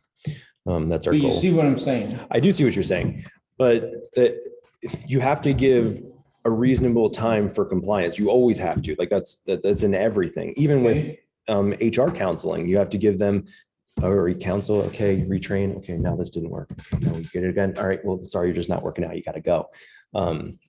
It's the same thing here. And the problem is that we have to send a letter. It's not that, so we have to send the letter, the final note, the final notice, I believe, could be wrong, goes certified usually. That way, It does. that way they know that this is the final notice. You have 15 days or it's going to the fining committee, and then it goes to the fining committee and they get their fine letter. That's Well, who sets the parameters on what they're gonna get fined? That committee? Well, And it there, doesn't matter to us. Isn't it $100 a day up to $1,000? that's the statute maximum. So they could say that Rex, the finding committee they hand the board recommendation back to the board and the board accepts it or rejects it. We just can't pick the fine. And they go, all right, Rex, your lot looks terrible. We've done told you, we've tried to be nice to you. The finding committee has deemed that it's going to be $100 a day for up to 10 days, up to $1,000. And if you're still non-compliant, we're going to send this to the attorneys to deal with. And then at that point, the attorney handles. They can file a lien at that. That's what I'm getting at. They then, the attorney, can file a lien for the $1,000. So you can lien for fines, you can't foreclose for fines. You can only lean. Yeah. That wasn't gonna be my next question. And so therefore, it sits and it sits and it sits. And the garbage accumulates. But one of the questions can be, what other than finding and foreclosing with a lien, because we're subject to a declaration and the association has certain rights to handle things, what else? I would guarantee you there's another thing they can do. I'm not an attorney, man. I'm just trying to help. That's something I believe we need to ask our attorney, because there's several big infractions in this park. Number one, I know of 2 vehicles that are totally immobile. Mhm. And it's pathetic that they're sitting there like that. And this is, The county actually has one. and this brings up another thing. I think we need to start our enforcement June 1st. Because there's a lot of stuff out there that we can actually start and at least start getting letters sent out, you know. Yeah, because We need for the to- simple We reason, just can't wait. I don't know if they're gonna do it that quickly or not, because it's gotta come back from our You council. might be, that's pushing it. The 4th maybe could be the first inspection date. Well, then that's not totally true With Leland? Yeah. Okay. because, I mean, there's stuff out there we're not gonna change. Right. Like your trailer is filthy, you need to clean it, Mhm. you know, I mean. there's there a lot are of stuff rules that we're not we're changing. not They're going gonna to stay in change. place. We can start enforcing those And rules. she was doing her Like ride that throughs stand twice a across month. from me, that gazebo that's all ripped and torn and Yeah. stuff, we need to get that gone. You know, it's been there now for years, and it needs to be gone. Can you, and I don't know if it's possible, could you put in a caveat that says especially for people that don't live there? Next door neighbor's a great example. She got a notice, her shed was barely green, just so you know, barely green. She's 500 miles away and they're threatening to do all kinds of things because her shed, and all of a sudden she's gotta find somebody and she's at town to wash the shed. Well, I think what we need to do is go around to some of the people in the park that do cleaning and ask them if they want to be put on a list that we can attach to the letter. And I say, think- these are people. I- that are- Or say that, hey, you know, if you are unable to, we are willing to, you know, you sign off of it, we're willing to. So I had tried to do something like that before. I'm glad someone brought it up. That's a great idea. I wanted us to have people that are in the Sure. park and do the work. Hey, this is, if you need lawn care and exterior maintenance, these 3 or 4 people that are in the park do work, contact them. Here's their phone numbers. Yep. And then if you need someone to do this, here's the people that we know of that do that stuff. You know, at the bottom it says these are in no way recommendations. These are people that have told us that they do this work, blah, blah, blah. We're not, we're not liable for shitty work, you know, the normal stuff. But that way, when people that are remote, because it's not fair that we're not going to hold them, it's barely green. We still have to hold them accountable for even the people that are here weekly, because we're going to do the same thing to them. So we're doing the equal enforcement thing, but let's give them the resources to handle it. Exactly. It was And I also. went and found somebody to do it for Yeah, her. it but I was here. also suggested that we, if maintenance has the time, that we can allow maintenance to do these things and bill the owner. And we can just designate it. We can even designate it as it goes to a specific fund that we're trying to fund. That it's not even regular income, because we're going to pay that maintenance person anyway. They're going to be here, so it's not even regular income. It's a balance sheet account that we're funding. The fencing, I don't know, it's something, the events, it can go to events. I don't care. Just pick somewhere for it to go that, Beautification. yeah, beautification, pick a thing. Oh, I lost my train of thoughts. Lost it. She gone. She gone. Offering them help. Offering them help. Offering them help. That's still gone. I'm too young for this, but it's going to continue to get worse. So, okay. Next Friday, we have a regular board meeting. I'm pushing Kathleen, because, we had a few other legal issues crop up on us. Well, crop up, they just kind of like dropped into our lap again. I was like, that's the Salt Springs way, I told her. And she's like, really? I was like, yep. Welcome to the lifestyle. And she's like, all right, then. So she's working through the stuff. We have a conference call set up for the 26th. We're going to be discussing issues with the recreation parcel and that stuff. It's going to be a closed board meeting conference call. We'll be officially noticing that at the next board meeting. It'll be in there. But from the 21st, we should have the ARC rules and the rules and regulations, because the ARC's the only one that hasn't been reviewed by her yet. She made a bunch of changes to the rules and policies to match our declaration. So we had to. It wins every time. Some of the stuff I was like, hey, you need to draft an amendment for that. Like the 1 foot setback for trailer tongues from the asphalt is not enough. It should be 2 to 3 feet. I was like, I think we picked 3. So I told her, I was like, hey, start drafting that amendment for the fall. Like this is going to need to change. So there was a bunch of things like that, but she made the corrections. They're now compliant rules. She took out anything where us non-attorney people wrote stuff and she's like, nah, you can't do that. So she cleaned them up. They're in. The ARC rules was the thing that she hadn't finished yet. She was already working through them when I talked to her the other day. So we should have all of that by the 21st in the meeting packet. It should go out with my meeting packet that I email out on Monday or Tuesday. Once they're done, we will have the mailing sent out probably before the board meeting, because I can send the mailing and notice the ratification meeting. That's the word. Because we have to ratify these rules at a meeting that's noticed 14 days in advance. So as soon. Oh yeah. We got railed on that. I said, we haven't ratified them entirely. Well, So you're doing it wrong. well, you know what? Okay. That's my one. So we're going to send the mailing out. The mailing is independent from the meeting notice as far as the dates. So we can issue the meeting notice as soon as we have the finalized version of both of those. From 14 days from then, we will probably do, especially if it's a weekday, like a random weekday, we'll do 100% Zoom meeting. We'll all get in on our phones. It's going to have 2 agenda items. All right, do we want to vote to ratify these? Yep. Okay, great. See y'all next weekend. All right, it's going to be like a 10-minute meeting because we have to do it. It's a separate meeting and it gets a 14-day notice versus 48 hours. At that point, when that meeting happens, those rules are live and we will have Leland doing their inspection with like as soon as possible from that point on. So, I mean, we're 2 weeks away from doing it the full package instead of doing. And that's why I was pushing it off before. I was like, I don't want to start and then be like, well, okay, we're not going to enforce this rule because we're changing it, or this one because we're changing it. We're so close to doing it the full package the right way. I'd rather do it that way You're than. saying we're 2 weeks away from it. So possibly by the 28th. No, we're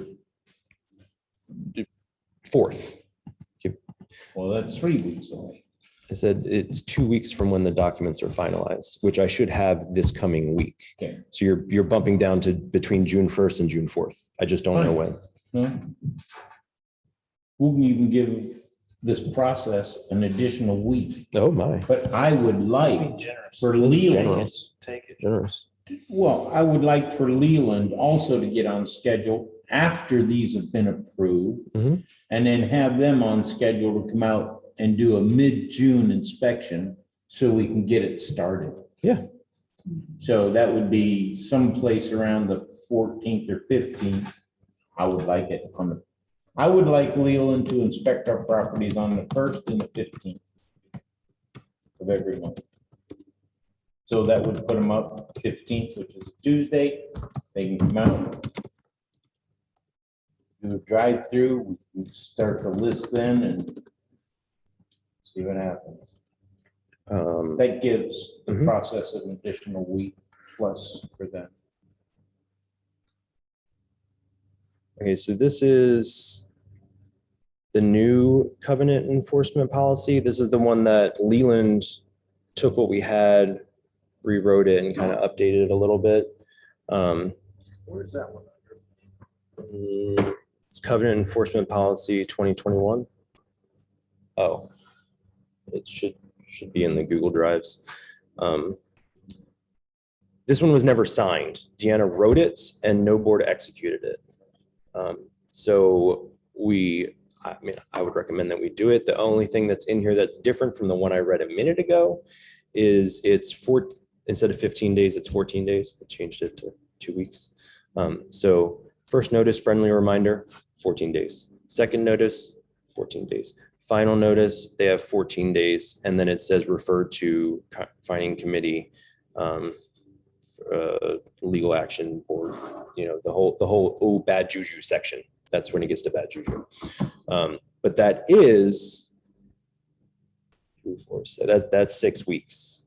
So I would say that the final notice, and we can change these dates to whatever we want, is the bottom line. I would keep the first notice at 14 days, 2 weeks. The second one, we can change it to keep it to 14 days.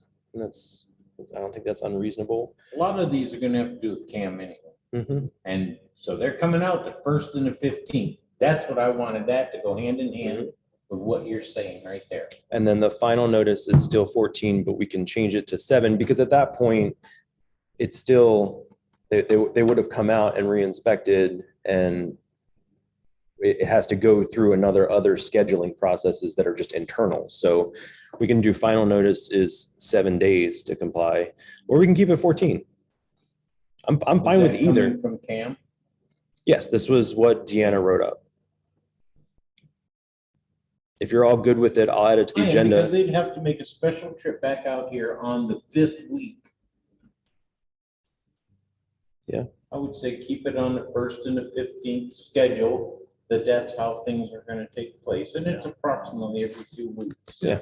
All right, then I will say the 2021 by Leland's. We will sign this at the meeting. So we're good to go on that. Don't have any changes. Let me close the violation policies. Collections policy. All right. We talked about this a little bit earlier when we were outside. We're talking about people requesting waivers for late fees and interest. Personally, I don't like waiving anything. And the reason is, it's not that it's a new thing that you have to pay dues. You know you have to pay dues. The payment schedule hasn't changed in an extremely long time, if at all. It hasn't been in the last 6 years. So, you know when they're due. Every now and then something happens. I get it. It's not like your late fees $500. It's $25. Yeah, it happens. It happens. I sent the wrong amount. There's no amount up there. And I didn't actually forget, they paid the wrong amount because the dues went up, and there's nowhere that tells us, if we have a coupon book now, there's nowhere that tells us exactly what our dues amount are. Yeah, it was It only in. tells you what you didn't pay. Yeah, it was in the stupid budget thing, but we're working to correct that part too, which will be the next thing I talk about. But no, you're fine. So I've had I figured, I did not know that there were that many requests coming in to waive these things. I had no idea because the president apparently handles this. So I started getting emails. I got one and there was an extenuating circumstance. And I was like, yeah, waive it. It's a one-time thing. Like, that's fine. I understand you're in the hospital. How are you going to pay? Okay. But then I got like 3 or 4 more in the next day or two. And I was like, hold on, sensing a trend here. This isn't what I want. So I thought a lot about, I've talked to a bunch of people about it. I talked to Greg. Greg has his own stance on this. Rex has his stance, very Rexy-like, sexy Rexy-like. In my opinion, when you don't pay your dues or you're late, whether it was an accident or not, The reason you charge a late fee and interest is one, so people don't do it. And two, because all the owners that paid on time are therefore financing your debt because they're bankrolling you until you pay that in. That's what's happening. So if you don't get your credit card statement, the USPS loses it because they're the most dependable government agency in the world. And you don't pay your statement, Visa, Discover, and MasterCard do not care that you didn't get your statements. You're responsible for your debt, regardless of when or what it is. If there's extenuating circumstances, I get it. We're not monsters, but it should not be the default that, they're going to waive the fees. I have to talk to the attorney about it because I need to make sure this doesn't violate some stupid privacy rule. But I would like that if you would like your late fees waived, you write a letter to the board, actual letter. And unless there was very clear extenuating circumstances in the letter, we will read it at the board meeting and the board can decide at the meeting if that is to be waived. Because you're asking me to steal from the owners because you were late. So But I'm in the hospital and you tell everybody I'm in the hospital. no, I said if there was extreme clear extenuating circumstances in the letter, we would handle it. But I've never been late in 3 years. I forgot to pay. I switched banks. There's the silly stuff, and you're like, well, it's really not our fault, and it's not the other owners' faults that are paying on time. To prevent that from happening, all it would take is an email to the board. I'm sorry, I'm in the hospital, and forewarn us rather than to let it go in to us trying to get the late fees. We're trying to help people. They've got to try to help us too. What if they send us saying they're in the hospital, that stays at the board, it doesn't go anywhere. It wouldn't go to the- Yeah, it can't disclose HIPAA information. You can't do that. But like you said. I was on My vacation. dog I ate the forgot. mail. My dog ate the mail. I forgot what month it was. That was mine. I've done that. I've done it. I just paid the fee. It wasn't a big deal. Like, did I want to pay it? No, it's $25. But was I late? Yeah, I paid the fee. I actually sent, because I pay my dad and my brother's lot too. So I have 3 checks that go to Leland. And because if you send them in the same check, that's not great. So you do it as 3 separate checks. And I sent them in, and I sent the 2020 dues. I forgot to update the amount. So I get my That's what I did. I get my email notice on the 1st or whatever. Hey, your payment's been delivered to Salt Springs Resort. I'm like, that's not the right amount. So I go online and I'm like sending duplicate checks of like the additional amount to cover it to 580. I was like, oops, I messed up. My bad. But you have 15 days to pay it. It's not like it's hard and fast on the. Well, this says 10. It's 10 days right now. 10. All right, so can we meet in the middle and we go to 15? Because I think 15 is reasonable. 2 weeks. It's 2 weeks. They're due on the 1st. When we're gracing them, it's 10-day grace period in this policy that was signed. It went into effect September 2020. The other reason we're looking at this is because the attorney doesn't want the management company to handle certain parts of this. So we're going to be moving some of it to them. And the reason she suggested that, and it made perfect sense as soon as she said it, she's like, property management companies do great jobs. They're great to have. However, if they make a procedural error in their intent to lien and notification processes, once you reach a certain point, you've lost your claim. And she's like, so many times that we get it after a certain point and we go to try and do it and we almost can do nothing because they messed up the process. We have to start all over again. So I was like, that makes sense. I was like, I get that. So she wants the attorneys to be the ones that do notice of intent and liening, because she said that's where it usually gets messed up a little bit. And then we have to start the whole process over, which sets you back another 30, 60 days in recovery. But since we're amending this collections policy, do we want to change the grace period to 15 days? I know you would like 30. That was yours. I mean, we have two owners here too. I mean, I don't know if anyone's Standard 2 weeks. Everything else is 2 weeks, make it easy. We all remember. 2 weeks. Yeah, just make it standard like all the others. You got 2 weeks.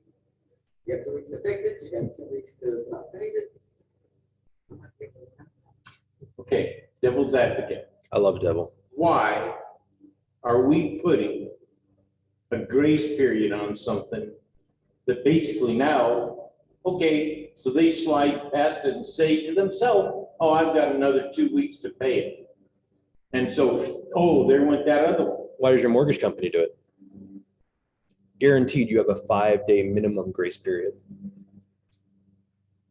They did that back when everything was done by mail. It still is. It still is. Because I mail my bills out. I don't pay online. And a lot of people do. Yeah, they mail them out, and USPS, like we talked about a minute ago, is not the most dependable government agency. Even if you use your bank to pay them, it takes 3 to 4 days before the Yeah. bank even gets it to them. Yeah. I mean, That's my question. That's it. I mean, I think 2 weeks. I think 30 days is a lot. But I also don't think it should be 5. 10 seems a little short. I mean, if we want to do 14, 15, I think that's great. But you know, we are going to have to vote on it later. So if you'd like to figure it out now, we can discuss it at the What's the time frame is now? As it's 10. 10. I disagree with 10. If we're gonna have one, I'm gonna agree with Greg on the 30. It's a long time. Well, Oh, wait, she's in the hospital. I didn't Some mean people she. only get paid once a month. They were in the hospital. That's, you're okay? supposed to manage your finances. You're an adult. even with the 30 days, you give them the 30 days, but the thing Matthew. is, you're gonna have to get it out by the 25th in hopes that it gets there in 5 days. So it's posted out the 30th. If it goes beyond the 30th and it's not there or posted, done. Matthew, your answer to Carrie wasn't correct. Because I'm gonna say you're supposed to manage you said you're supposed to manage your finances, you're an adult. So are your pay times. You have a lot of So people. are in your here. dates that you're supposed to have paid. I know. I agree. So therefore, we have. Listen, not if this was have to. if this was my business, there would be no grace period. Get it in early. You can get screwed. Like, That's what that's what I was would trying to do. say. But I also said a minute ago, I'm not a monster, so I'm trying not to be. But it's not uncommon to have a grace period of some sort because things get delayed in the mail, you know, things happen. It's not worth being like, oh, well, they're due on the 1st. It came in on the 2nd. We're going to charge you. They're like, well, it came in on the 2nd. I mailed it on the 20th. What the hell? If we go to 30 days, their fees aren't in. What happens a week after their fees are due? Are they sending notice that their fees aren't paid? Yeah. Okay, and then what? Let me read the rest of it. So at 1 week time, they're not in because of mail. Pony Express jumped over our boats. Also that, okay, so that if payment is received on or after 10 days following the due date, a late notice shall be sent out and a 50 due, $25 late fee will be assessed. If payment is not made within 30 days of the due date, a notice of intent to lien shall be prepared and mailed. This is accurate, except for now it's going to say by the attorney instead of the management company. And then in accordance with Florida statutes, and interest shall be charged at an annual rate of 18% on the lump sum of the delinquency debt until it's paid. After the notice of intent to lien has not been paid within 30 days from notice of mailing, the lien will be filed and recorded. Outstanding balance is not paid 30 days of the recording of the lien. The board will review to determine if foreclosure action is processed. So if you add another 30 days, you're pushing out all of your recovery times even further, just like the compliance enforcement. All right, you want to be kind?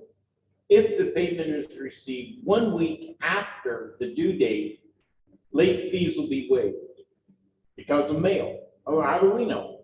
It may have been hooked on somebody else's, but if it's received, the late fee of $25 will be waived. However, if it's 8 days, it's going to be enforced and you're going to pay. That's when the 8 Are clock you gonna put starts. that on 30 days or 14 days? She just That said said 7. 1 week. You just said 7. That's, when he was reading it, I wanted to stop him, but I let it go. But back up there, it said 1 week. The $25 would be enforced. Oh, no, it said, there's a payment is received on or after 10 days following the due date, a late notice shall be sent and a 25. Yeah, it's 10 days right now. We're talking about 10 days. Or we could just leave it. I mean, or we can extend it, or we can short it. I'm fine with the policy as it is now that I've read it.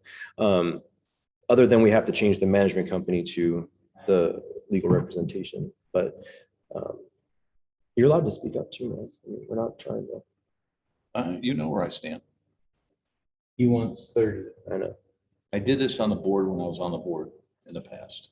We were inundated with $25 late fees. For Christ's sakes, it was unbelievable on the end of the AR report. When we extended it out to 30 days, those went down to almost nothing. Because you've got people on different pay schedules. You've got social security people, you've got disability people, you've got people get paid once a month. You've got people who live out of state, people who live in Canada. You gave them that 30 days to get it. Now, it has to be in and received by the last day of the month. The next day, game on. You can change the fee to 50 if you want, or make it 100. I don't care. But you gave them a 30-day window to get their payment in. The first, it has to be received by the end of the month, don't mean you mail it out on the 30th and it can come Now in. that you explain it that way, I And- could deal with that. My only concern has been up to this point. You already gave the 30 days. Everybody that takes the 14 days, No. the 10 It days, has to 30 be days, received it's by gonna the take last 60 day. days. How about this? Midnight the next day, A month Game before on. the due. and there's no waiving it. And we made that Email close. blast all the owners and I'm with say, you on that. Now annual makes sense to me. annual fees are That due makes sense to me. in 1 month. We now have told them to help remind these mature adults that they're, and don't get wrong with what we're saying. Okay? I'm sorry, Matt and I are just, I Yeah, guess, basic just- heads. I mean, I just totally forgot the amount changed. But in that letter, we've now warned them, and we're trying to avoid You haven't having a helped them. late fee. You haven't helped them any. You warned them about it, but you haven't given them, it doesn't change their pay schedule.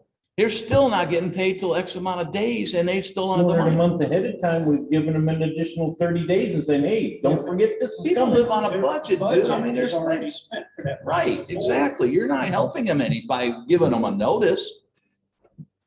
I mean, All right, then. I mean, right now, with us with Plaza Lodge, we don't have to pay. Pay them till the end of the We don't have month. to pay them to the 30th of the Right. first month of the quarter. It's not like we So need the money. we're doing it with them, you know, because we just talked about, don't pay them until the 25th. Mhm. I was just trying to be, taking the kind side to the, I think the kind side is you Association give out them a here. month. A reminder is a good thing. Does anyone else online have an opinion? I'm just curious. I got one that said leave it at 10 days. My only recommendation with as many changes as y'all are making, the fewer changes you can make, the better off you can be.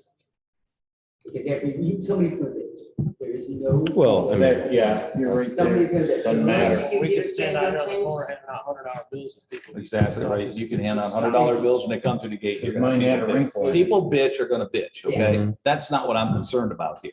I'm concerned about collecting late fees. We're not in the business to collect late fees. We're in the business to collect the dues. And if it helps them by getting the dues to us, and it has to be in and received by the last day of that month, because the next day, it's fees and it's game on, and don't come to the board and plead your case, because we don't care. You had 30 days. You had the There are a time. couple things out here, you're gonna get paying for deadbeats who don't wanna pay their bills, you know, but just. I don't think it's a It point doesn't about have not to be paying their one. bills. They want to pay their bills. They just don't want to get assessed for a late fee because it's on the 10th of the month. I've done this before and it worked, and it worked well. What are we hurting by going to 30 days? What are we hurting? Personally, We're actually helping our management company not have to track $25 late fees. Personally, as explained the way you did, as long as they're in by that. It has to by be that 30th in day at midnight, And received by the midnight, the last day of the I'm game for month. that. I'm good with that. Because you gotta remember, it costs to collect that money too. It does, and It you're, does what do you, cost to collect that. and you're now, what are we collecting, $25, and it costs us 30 to collect the 25? What would you? That's what I was gonna say. All right, fine. Now we go to a collection and we've got to go to our attorney who costs money, duh.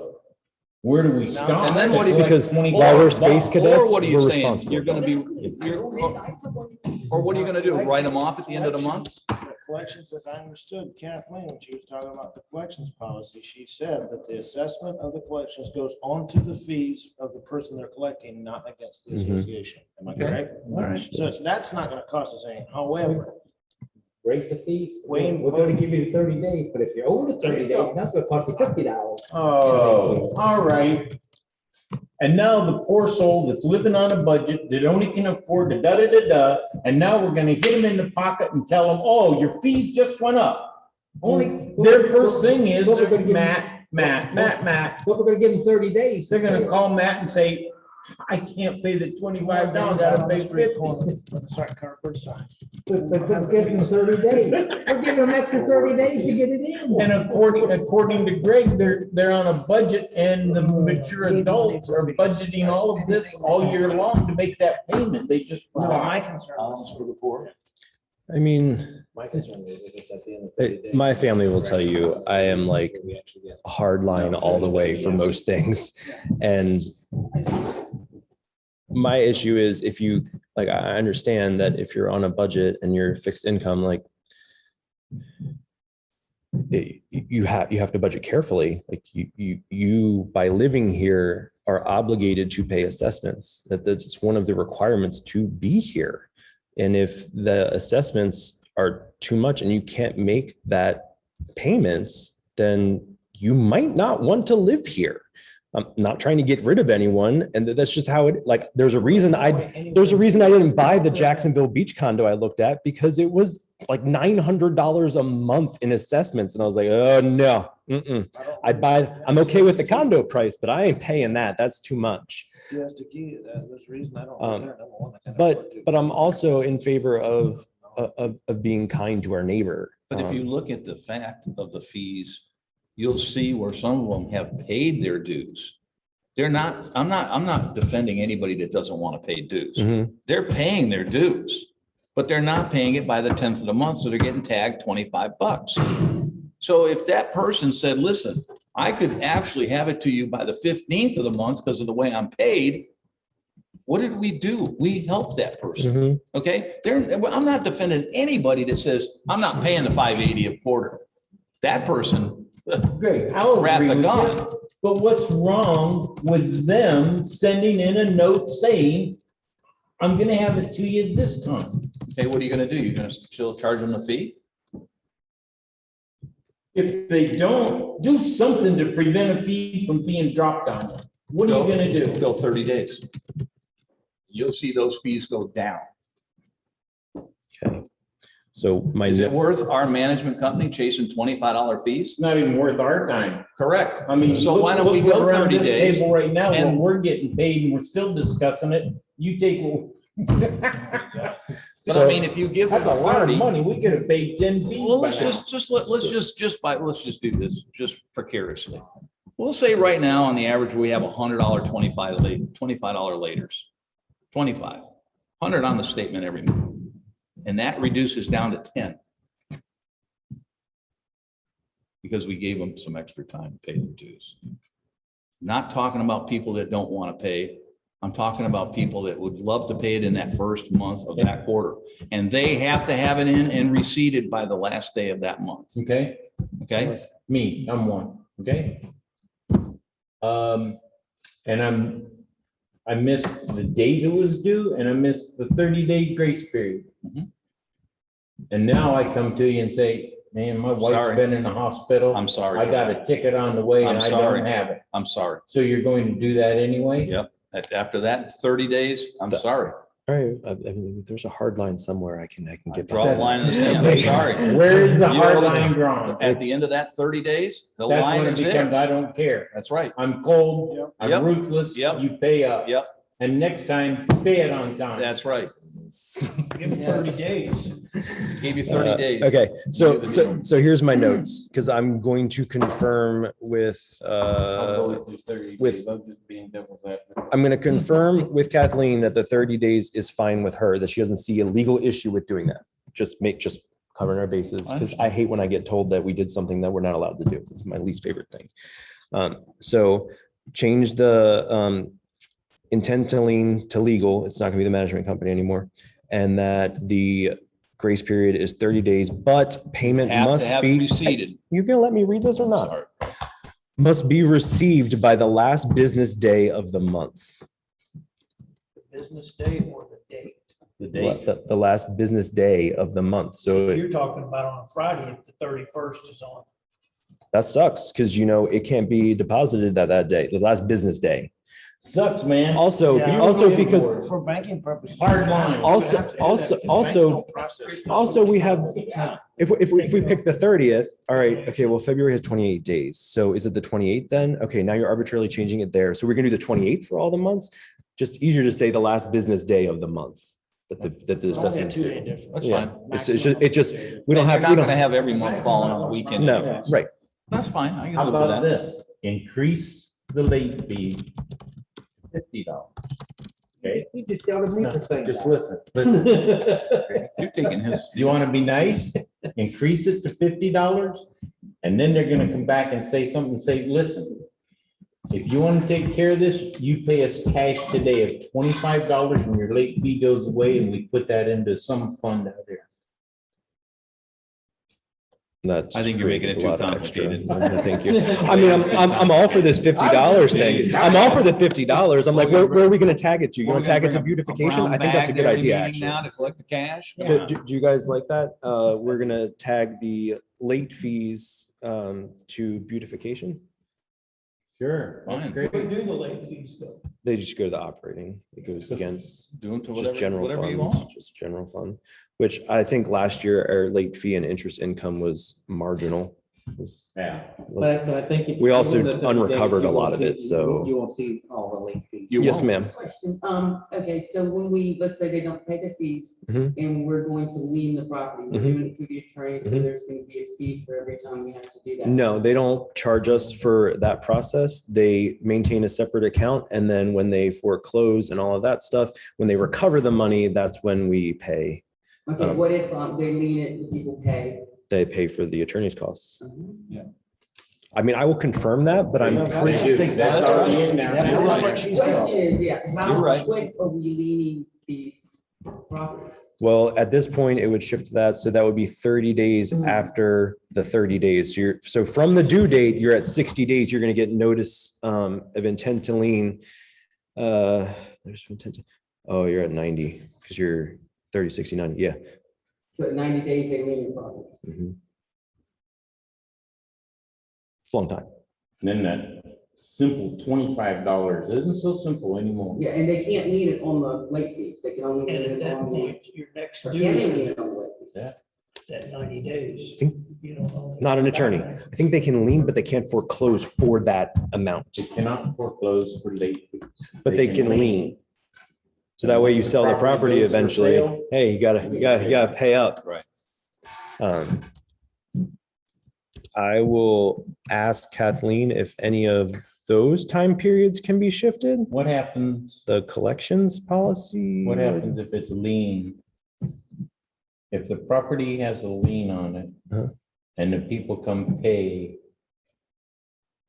do they have to pay the attorney's fees to get the lien? So so That's a lump sum. once that's dropped, Because what'll actually happen is they're not gonna pay the association. Once it's liened, they'd have to remit it to okay. our representation. They're gonna Right. hold it in escrow and trust, Right. get the lien cleared up, get all that stuff cleared up, and then they're gonna remit the funds to us, which is how it's happened in the past. Because I've seen that sheet, I believe Greg's talking about, and some of these people are way. Well, yeah, there's tenant intent to lien. So we're about to lien a bunch of houses. And we're probably gonna have, since the intent to lien already went out, we'll have the remainder of that process go through Kathleen's office. But do you want me to ask her about this? So we have the 30-day grace period base essentially is what we've changed. I was like, so payment is not made within 30 days of the due date, we send you a notice. So that 30-day grace period and the clock from due date and all the way to intent to lien / grace period, if you don't, 30 days after it's due, you're gonna get a notice of intent to lien. Yeah. And then 30 days from that notice is mailed, you get, after intent to lien, is it- the lien is filed. And then the 30 days after that, we start proceedings. So it is, it's 60 days. it is still, it's 60 days. I'm fine with 60 days. That's good. I don't like it when it gets to 90 days. That's too much. It's too much. At that point, we're not going to be able to recover it. They're not going to make a good, well, we can recover it, but it's not going to be easy anymore. They're too far gone. Usually they can't catch back up and they're going to give us a run for our money. And for the most part, we haven't been giving them one back. So I'll leave that. Okay.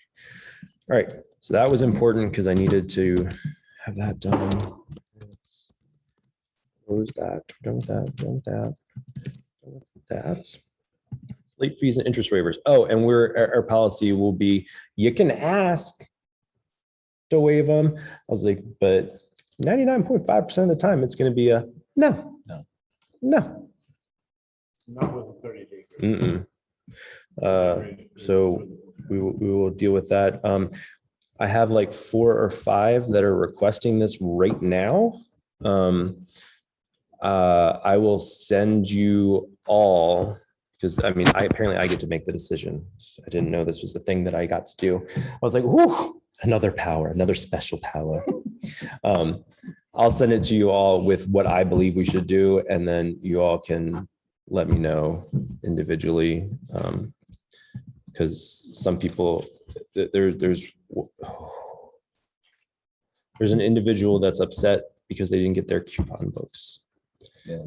Okay, now this individual had them mailed to their out-of-state address. They forward their mail. Okay, no problem. Apparently Leland's stuff that they send out says do not forward. Now, there could be a reason that it says do not forward. It could be that, hey, the statute says this isn't supposed to go forward. It's supposed to go to the original address, the contact point that the owner gave us. Or it could be that, hey, it costs more to forward mail, so we don't forward mail. You're supposed to update us with your current address. Any of those they're all true. I just don't know which one applies here. Either way, it's still not the association's fault that it didn't get forwarded. You're supposed to keep us updated with your contact information. But the problem with this one that you're talking about is that Deanna actually emailed him a copy of all of this. Yes. Right. So he did get those. So he got a copy. They didn't get their coupon books. So out of principle, they refused to pay until they got the coupon books. And I am not in favor of waiving this because Nor am I. you were clearly knew. Yep. You knew what it was, and the information was available. It's not hard to get how much you owe or how much is due and where to send it. I mean, as shitty as our website is, it's one of the easiest things to find there. It's in the frequently asked questions. What are assessments and when they're due? Where do I send them? It's the first item and you click it and it says it's for 2021. It's $5.80 a quarter. You send them to this address, blah, blah, blah, blah, blah. It's really simple. So I'm not a huge fan of this being like, well, I didn't get my coupon book. Well, it doesn't change the fact that you owed it. That's right. Right. I think You it's, don't even need a coupon book to send you pay. No, you don't. no, you don't. You write your lot number on your check. No, and one of the things that Leland and I are going to be working on here very shortly is when we signed up with them, I grilled them about the electronic stuff because a lot of us do not want a coupon book. Do not spend $4 on that's $1 a sheet of paper. If you think about it, like there's only 4 coupons in it. It's like it's $4 per lot for these stupid coupon books. You know where mine goes? In a trash can. So Well, mine was there for the dollar amount. yes, but we can easily do a postcard mail out and says, if you want a coupon book, request it here. If you want, because we have to give them to people if they want them. Put that in your packet that you're gonna mail out. So, but as a part of the annual budget meeting, when we say the budget for 2022 is available, it's going to be voted on this date, like those little mailings that we have to do. We can do postcards. Jack suggested it. It's a great idea. Postcards are wonderful. Here's where to go get the rest of the information. If you can't get it, here's the phone number for Leland. They can help you. Not, hey, we're going to spend all this money on coupon books that a lot of us throw away. I mean, I scan the first page of it just so that I have it, and then I throw it away. I would prefer them just email me. Here's your account number. Here's the due dates, and here's the information if you're sending the payment. which is what they were supposed to be doing. So I'm going to be working with What do we do them. about the owners that don't have email? No, I didn't say that we're not going to have coupon books. Saying if you don't want one, let us know that you don't want one so we don't pay for it. There's an My option. neighbor don't. There's an option on the website right now in your communication preferences. It says coupon books by mail, by email, or both. Okay. I'm like, that's great. I don't want They it. can't get to the website. They don't have. So then they would get everything by mail because they haven't opted in to not having it. Okay. I can't opt everyone in. That's automatic. Yeah, the automatic default is you're getting it in the mail. Yeah. But it does save us a substantial amount of money, especially in these mailings. Yeah. Like this mailing we're gonna send out, it's probably gonna Say cost that's us okay. an account profile. About $2,000. Probably cost us $2,000 to mail everything. So you think every time we mail something and we have state statutes saying we have to, unless someone asks us to do it electronically. And if they ask us to do it that way, we can exclude them. We have 400 lots or 500 lots and 50% of them don't. Okay, we just cut that cost in half because they're going to throw it away anyway. They were looking at it online. Or they just want to get an email with a link in it, which is no problem. We'll link you to the website, not a big deal. It's good. So we talked about enforcement procedure, got that one. Cottage cost share. Quick update on that. I talked to Rodney. He's frustrated. They're frustrated because they've been dealing with this for 9 months and we've only had it for like 30 days. Well, 45, 50 days at this point that our board's been dealing with it. Kathleen found a lot of issues with the document and the issues weren't the cottage's rewrite. That wasn't really the problem. It was the original document that was the problem. So we discussed this for a while and she said none of your documents should be confusing to a layperson. The whole point of condominium documents is so that people can read it and understand it. So when your board looks at a cost share agreement, it doesn't take a lawyer to decode it. She's like, it shouldn't. It's the whole point of operating agreements. She said, however, your current document is listed as, I'm going to butcher the title, but the first part's the important part, is declaration of easement and cost share or something like that. There's the declaration part that's wrong. She's like, and this isn't really truly a declaration. She's like, if it was a declaration, you can't amend it. She's like, you board can't do that. You're going to have to ask the owners. She's like, it's really an operating agreement is what it is. She's like, and you've been amending it for years. So it's not acting like a declaration. It's acting like an operating agreement. She said, what you should do, she's like, the best way to handle this would be to create an operating agreement, which is what we want anyway. And that defines the cost share, it defines where things become other people's responsibility. It defines all of that. It's not a declaration. It's a mutual cost share agreement. It's an operating agreement between entities. She said that the water agreement should be in the same operating agreement. Like they're all the same thing. We've been breaking things out into weird stuff and making it convoluted for anyone to understand. She's like, it's silly. She said, so we should loop in, bring it all into one and make one that makes sense and go away from the old one. I was like, I can process that as a logical choice. And she's like, yeah, it should be simple to understand because the cottage's rewrite or amendment or whatever, they included the new rate table, which is really the bottom line of what we were trying to do. It was the rate table. It's really all we were really trying to do.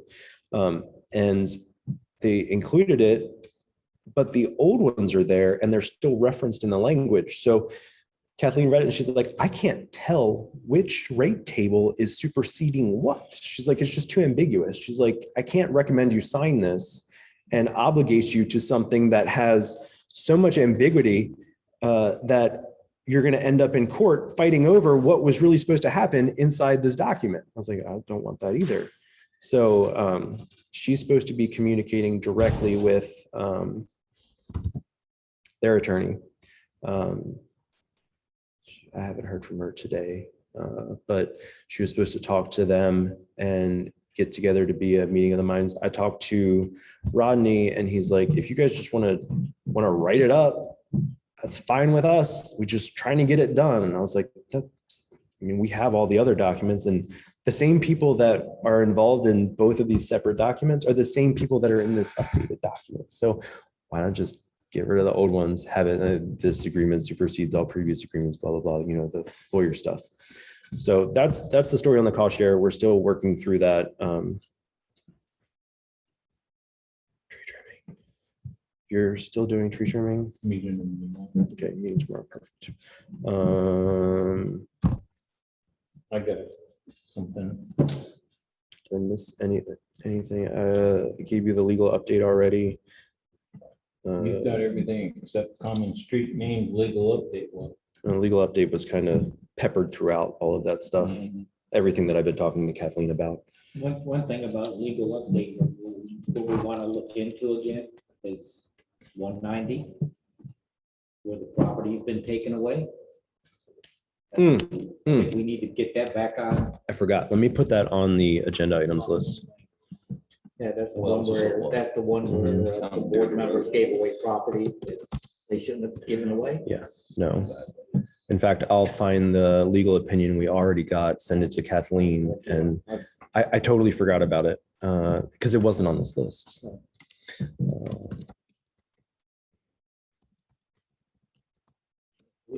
the legal opinion that you got says we need to act on this immediately. immediately.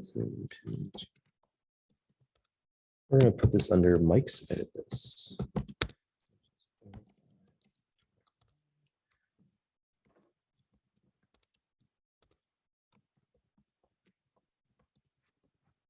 What about Scarlet? Is there any update on that? Uh, I mean, here we are. when I spoke with Kathleen, I asked her about it.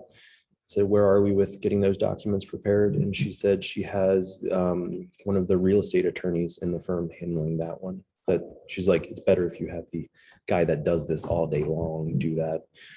She said she'll have more about that here shortly. We're So getting. we still on target to see a vacated lot by the end of June, or is that still up in? the air? Yes, Kathleen said she needed to, or the other guy, I don't know, someone from her firm was going to be contacting her about where she is in the processes with her legal issues that she was dealing with to get ready to sell. So there were timelines for a whole bunch of different things. There's a lot of moving pieces in that agreement. And well, there's no agreement of the letter of intent. So the real estate attorney is preparing the sales contract, which will define all of these performance items and how it's going to happen. But the last time I talked to her, she said, yep, I'm still looking forward to it. And I said, yep, we're still doing it.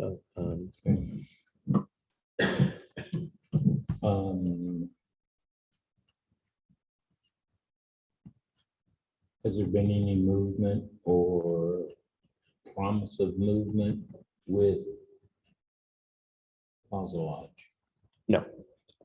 So you got invited to a conference call with Kathleen. It will be 26. the 26th at 4 p.m. Meeting notice has not gone out yet, but we've scheduled it. That is going to be discussed Plaza Lodge, the recreation parcel, and what we need to do to help facilitate a more stable and reliable and clean environment. I think is the nicest way I could say that.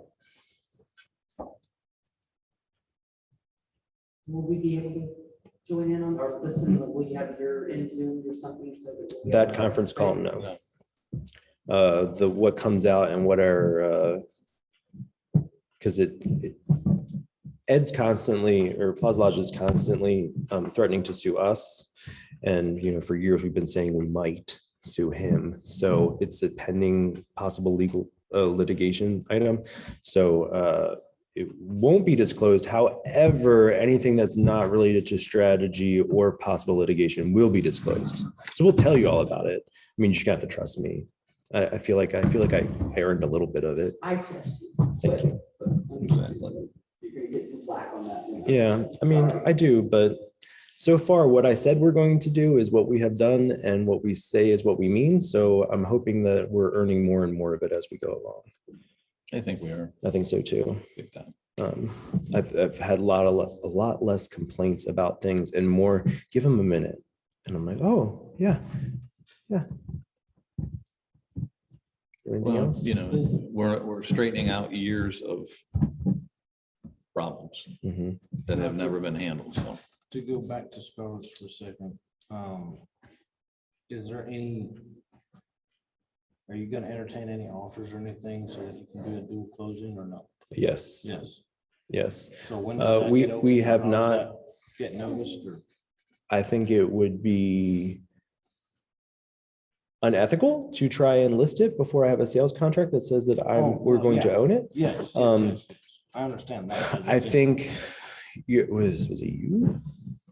I cannot remember who I talked to these days.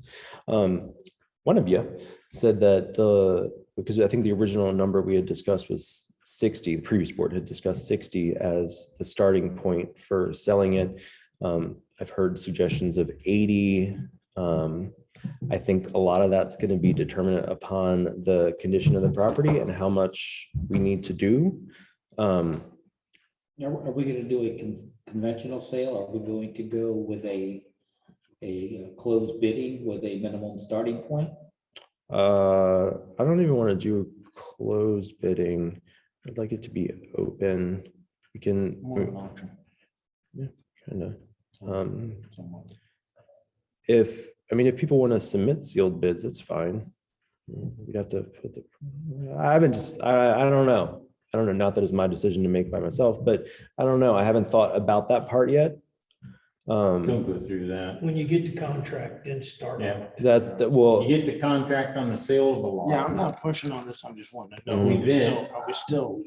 is I that wouldn't still go through the sealed bids, because there's a No. lot of times, even on the last one, it was a sealed bid. Somebody said, if I'd have known that was the price, I would have done this. We could have made more money on it. What I'm gonna We'll do anonymous bidding. It's open anonymous. Have it at a board meeting. When we find out when this is gonna take place, have it at a board meeting and auction it off. Anybody that's interested, that property is gonna be auctioned off during this meeting. Mm. And then they're all present and accounted for, and the price starts here. You might get some people to show up at the meeting.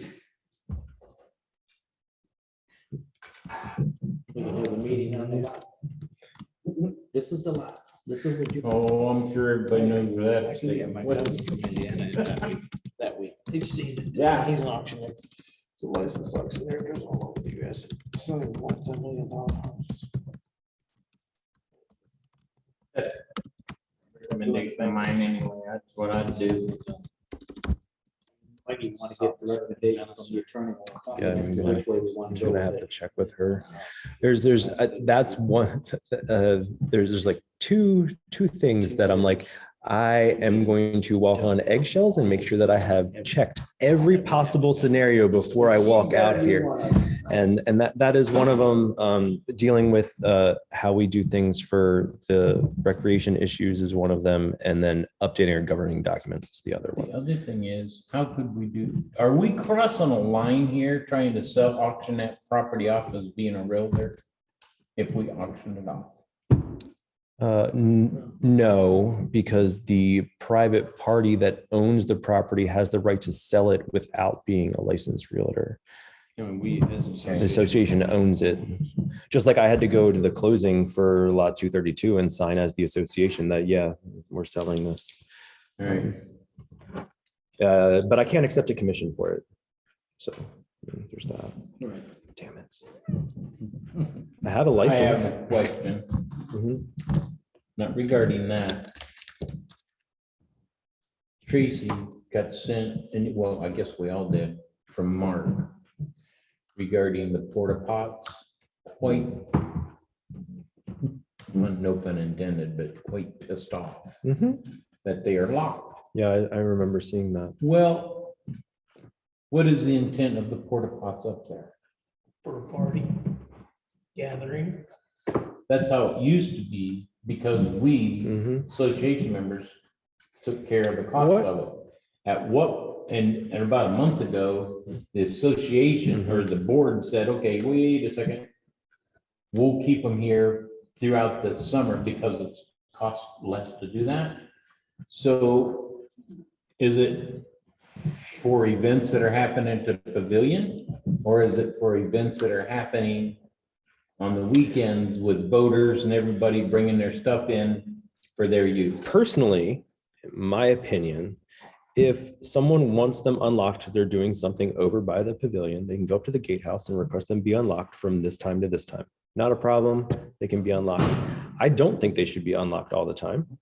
I didn't say all the time. Well, now I'm saying that I don't think they should be unlocked all the time and just open for regular use, because then we're going to have to clean them all the time. I We agree. can't keep them from sitting on this floor. What- Right. why do you think they're gonna So- do a porta potty? So I like that. Hey, so-and-so's having a birthday party. Hey, we're hanging out there tonight. We're going to do cornhole. Hey, if you're hanging out at the pavilion, go to the gatehouse. Be like, hey, we're going to be hanging out at the pavilion tonight. Yeah. I mean, the gatehouse will come and unlock it for you. It's not a big deal. But I don't think they should just remain unlocked. And if people start to cause a problem with it, guess what? They can just leave just as fast as they got here. We're not required to have a bathroom there. It's not. No, we haven't in the past. That's why I'm asking. It's very nice to have it there. And if you're even if you're just hanging out with you and your friends up there and you're like, hey, let's go get the bathrooms unlocked because we're gonna be hanging out here for 3 or 4 hours. Cool, go do it. But having it open all the time, we have people that come across the lake and stop here and then come and use the restrooms and use the pools and everything else. They just drive a boat over and then come up. They're not gonna care at all. The weekend renters that think that this is a public leasing agency that think that we run it and it's like we're the business owners. We own this place and we rent out all the lots. That's what they think. This is not what happens. So they're like, oh, they're making money. It's fine. No, we're not.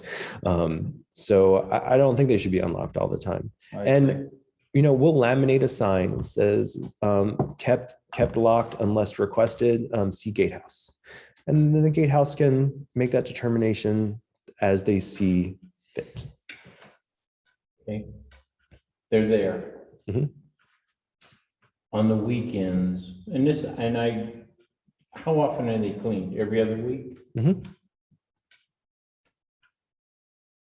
I still say that we ought to be able to unlock them Friday evening, lock them back up Sunday afternoon.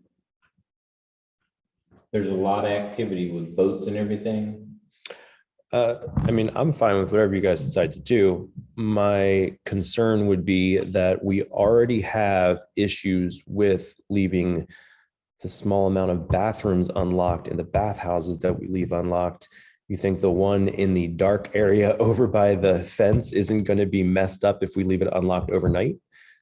They'll just do what they've done in the past before the portalets were there anyway, and they just piss up against the fence. Right now, we've given them someplace else to piss, and that's between it. Well, I'm saying I wouldn't leave it unlocked overnight. I'm not saying that it can't be unlocked for the weekends. The gate staff go around and unlock everything. Well, when they come and close up this, they can lock the gate. That's kind of what I'm thinking is that, or even when we have a special event, we can leave this place unlocked later. We can leave that stuff unlocked later. Like we have the flexibility of changing that. But as a standard, hey, this is a part of your daily routine now. On Fridays, Saturdays, and Sundays, we leave the porta pots unlocked from 8 a.m. till 10 p.m. unless there's someone that has requested them to stay unlocked later. Okay. I don't think it's a good idea to leave them unlocked the entire weekend. I think once that area, like once those people are done in that area and there's cornhole tournaments done, everybody's leaving, it's 10:30, 11 o'clock. 10 o'clock lock. Yeah, unless, or if you're like, hey, we're going to be out there this weekend, because that's one of the places you can do stuff later.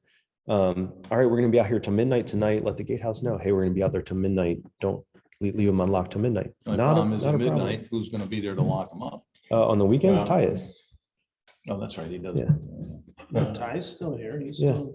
I usually take the locks with me. I'm the one that's been locking it up and taking the locks, So so you're the those one, don't get so you're the lost. one that's been pissing him off by not having them unlocked when he wanted them. So Well, I'm that's doing what where I was it's coming told, keep them locked until told to do otherwise.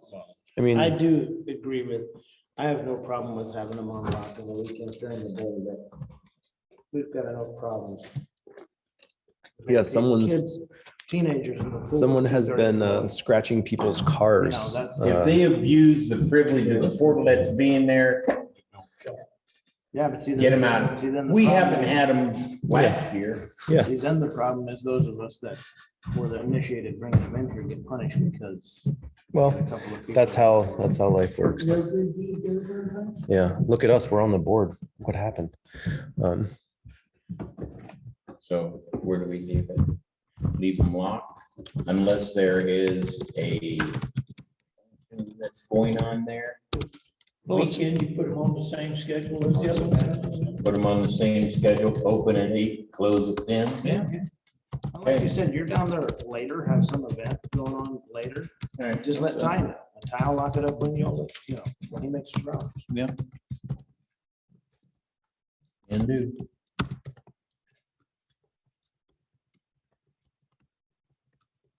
I just sent an email to Gatehouse. Porta pots be locked unless Monday through Friday or Monday. Thursday is locked unless function is requested. Not a big deal. You're having a birthday party for your kid, we'll unlock it. You're having a family reunion, we'll unlock it. No issue. Friday through Sunday, unlocked 8 a.m. to 10 p.m. unless something's requested for after hours. So Sunday night, there is nobody there after 10 o'clock. Oh, on Sunday cool. night. So That's what, Yeah, well, Friday through Sunday, 10 o'clock PM, locked up. yeah, I mean, and if there's a request for something else later, I mean, you have keys. We have keys to the gatehouse. So if one of us needs to go in and get a key, we can do that. Not a big deal. I think that covers, where's my PDF? I think I'm gonna get with Laurie about the common street names. I think that she's creative enough to think of a cool way to get suggestions for your streets. Because I think it could be a cool thing to do as a community to figure out what your street wants to. do we also want to put on the agenda about one-way streets from here, thinking about that? Or Can make it happen. what do we want to do with those? Well, I want to be gracious.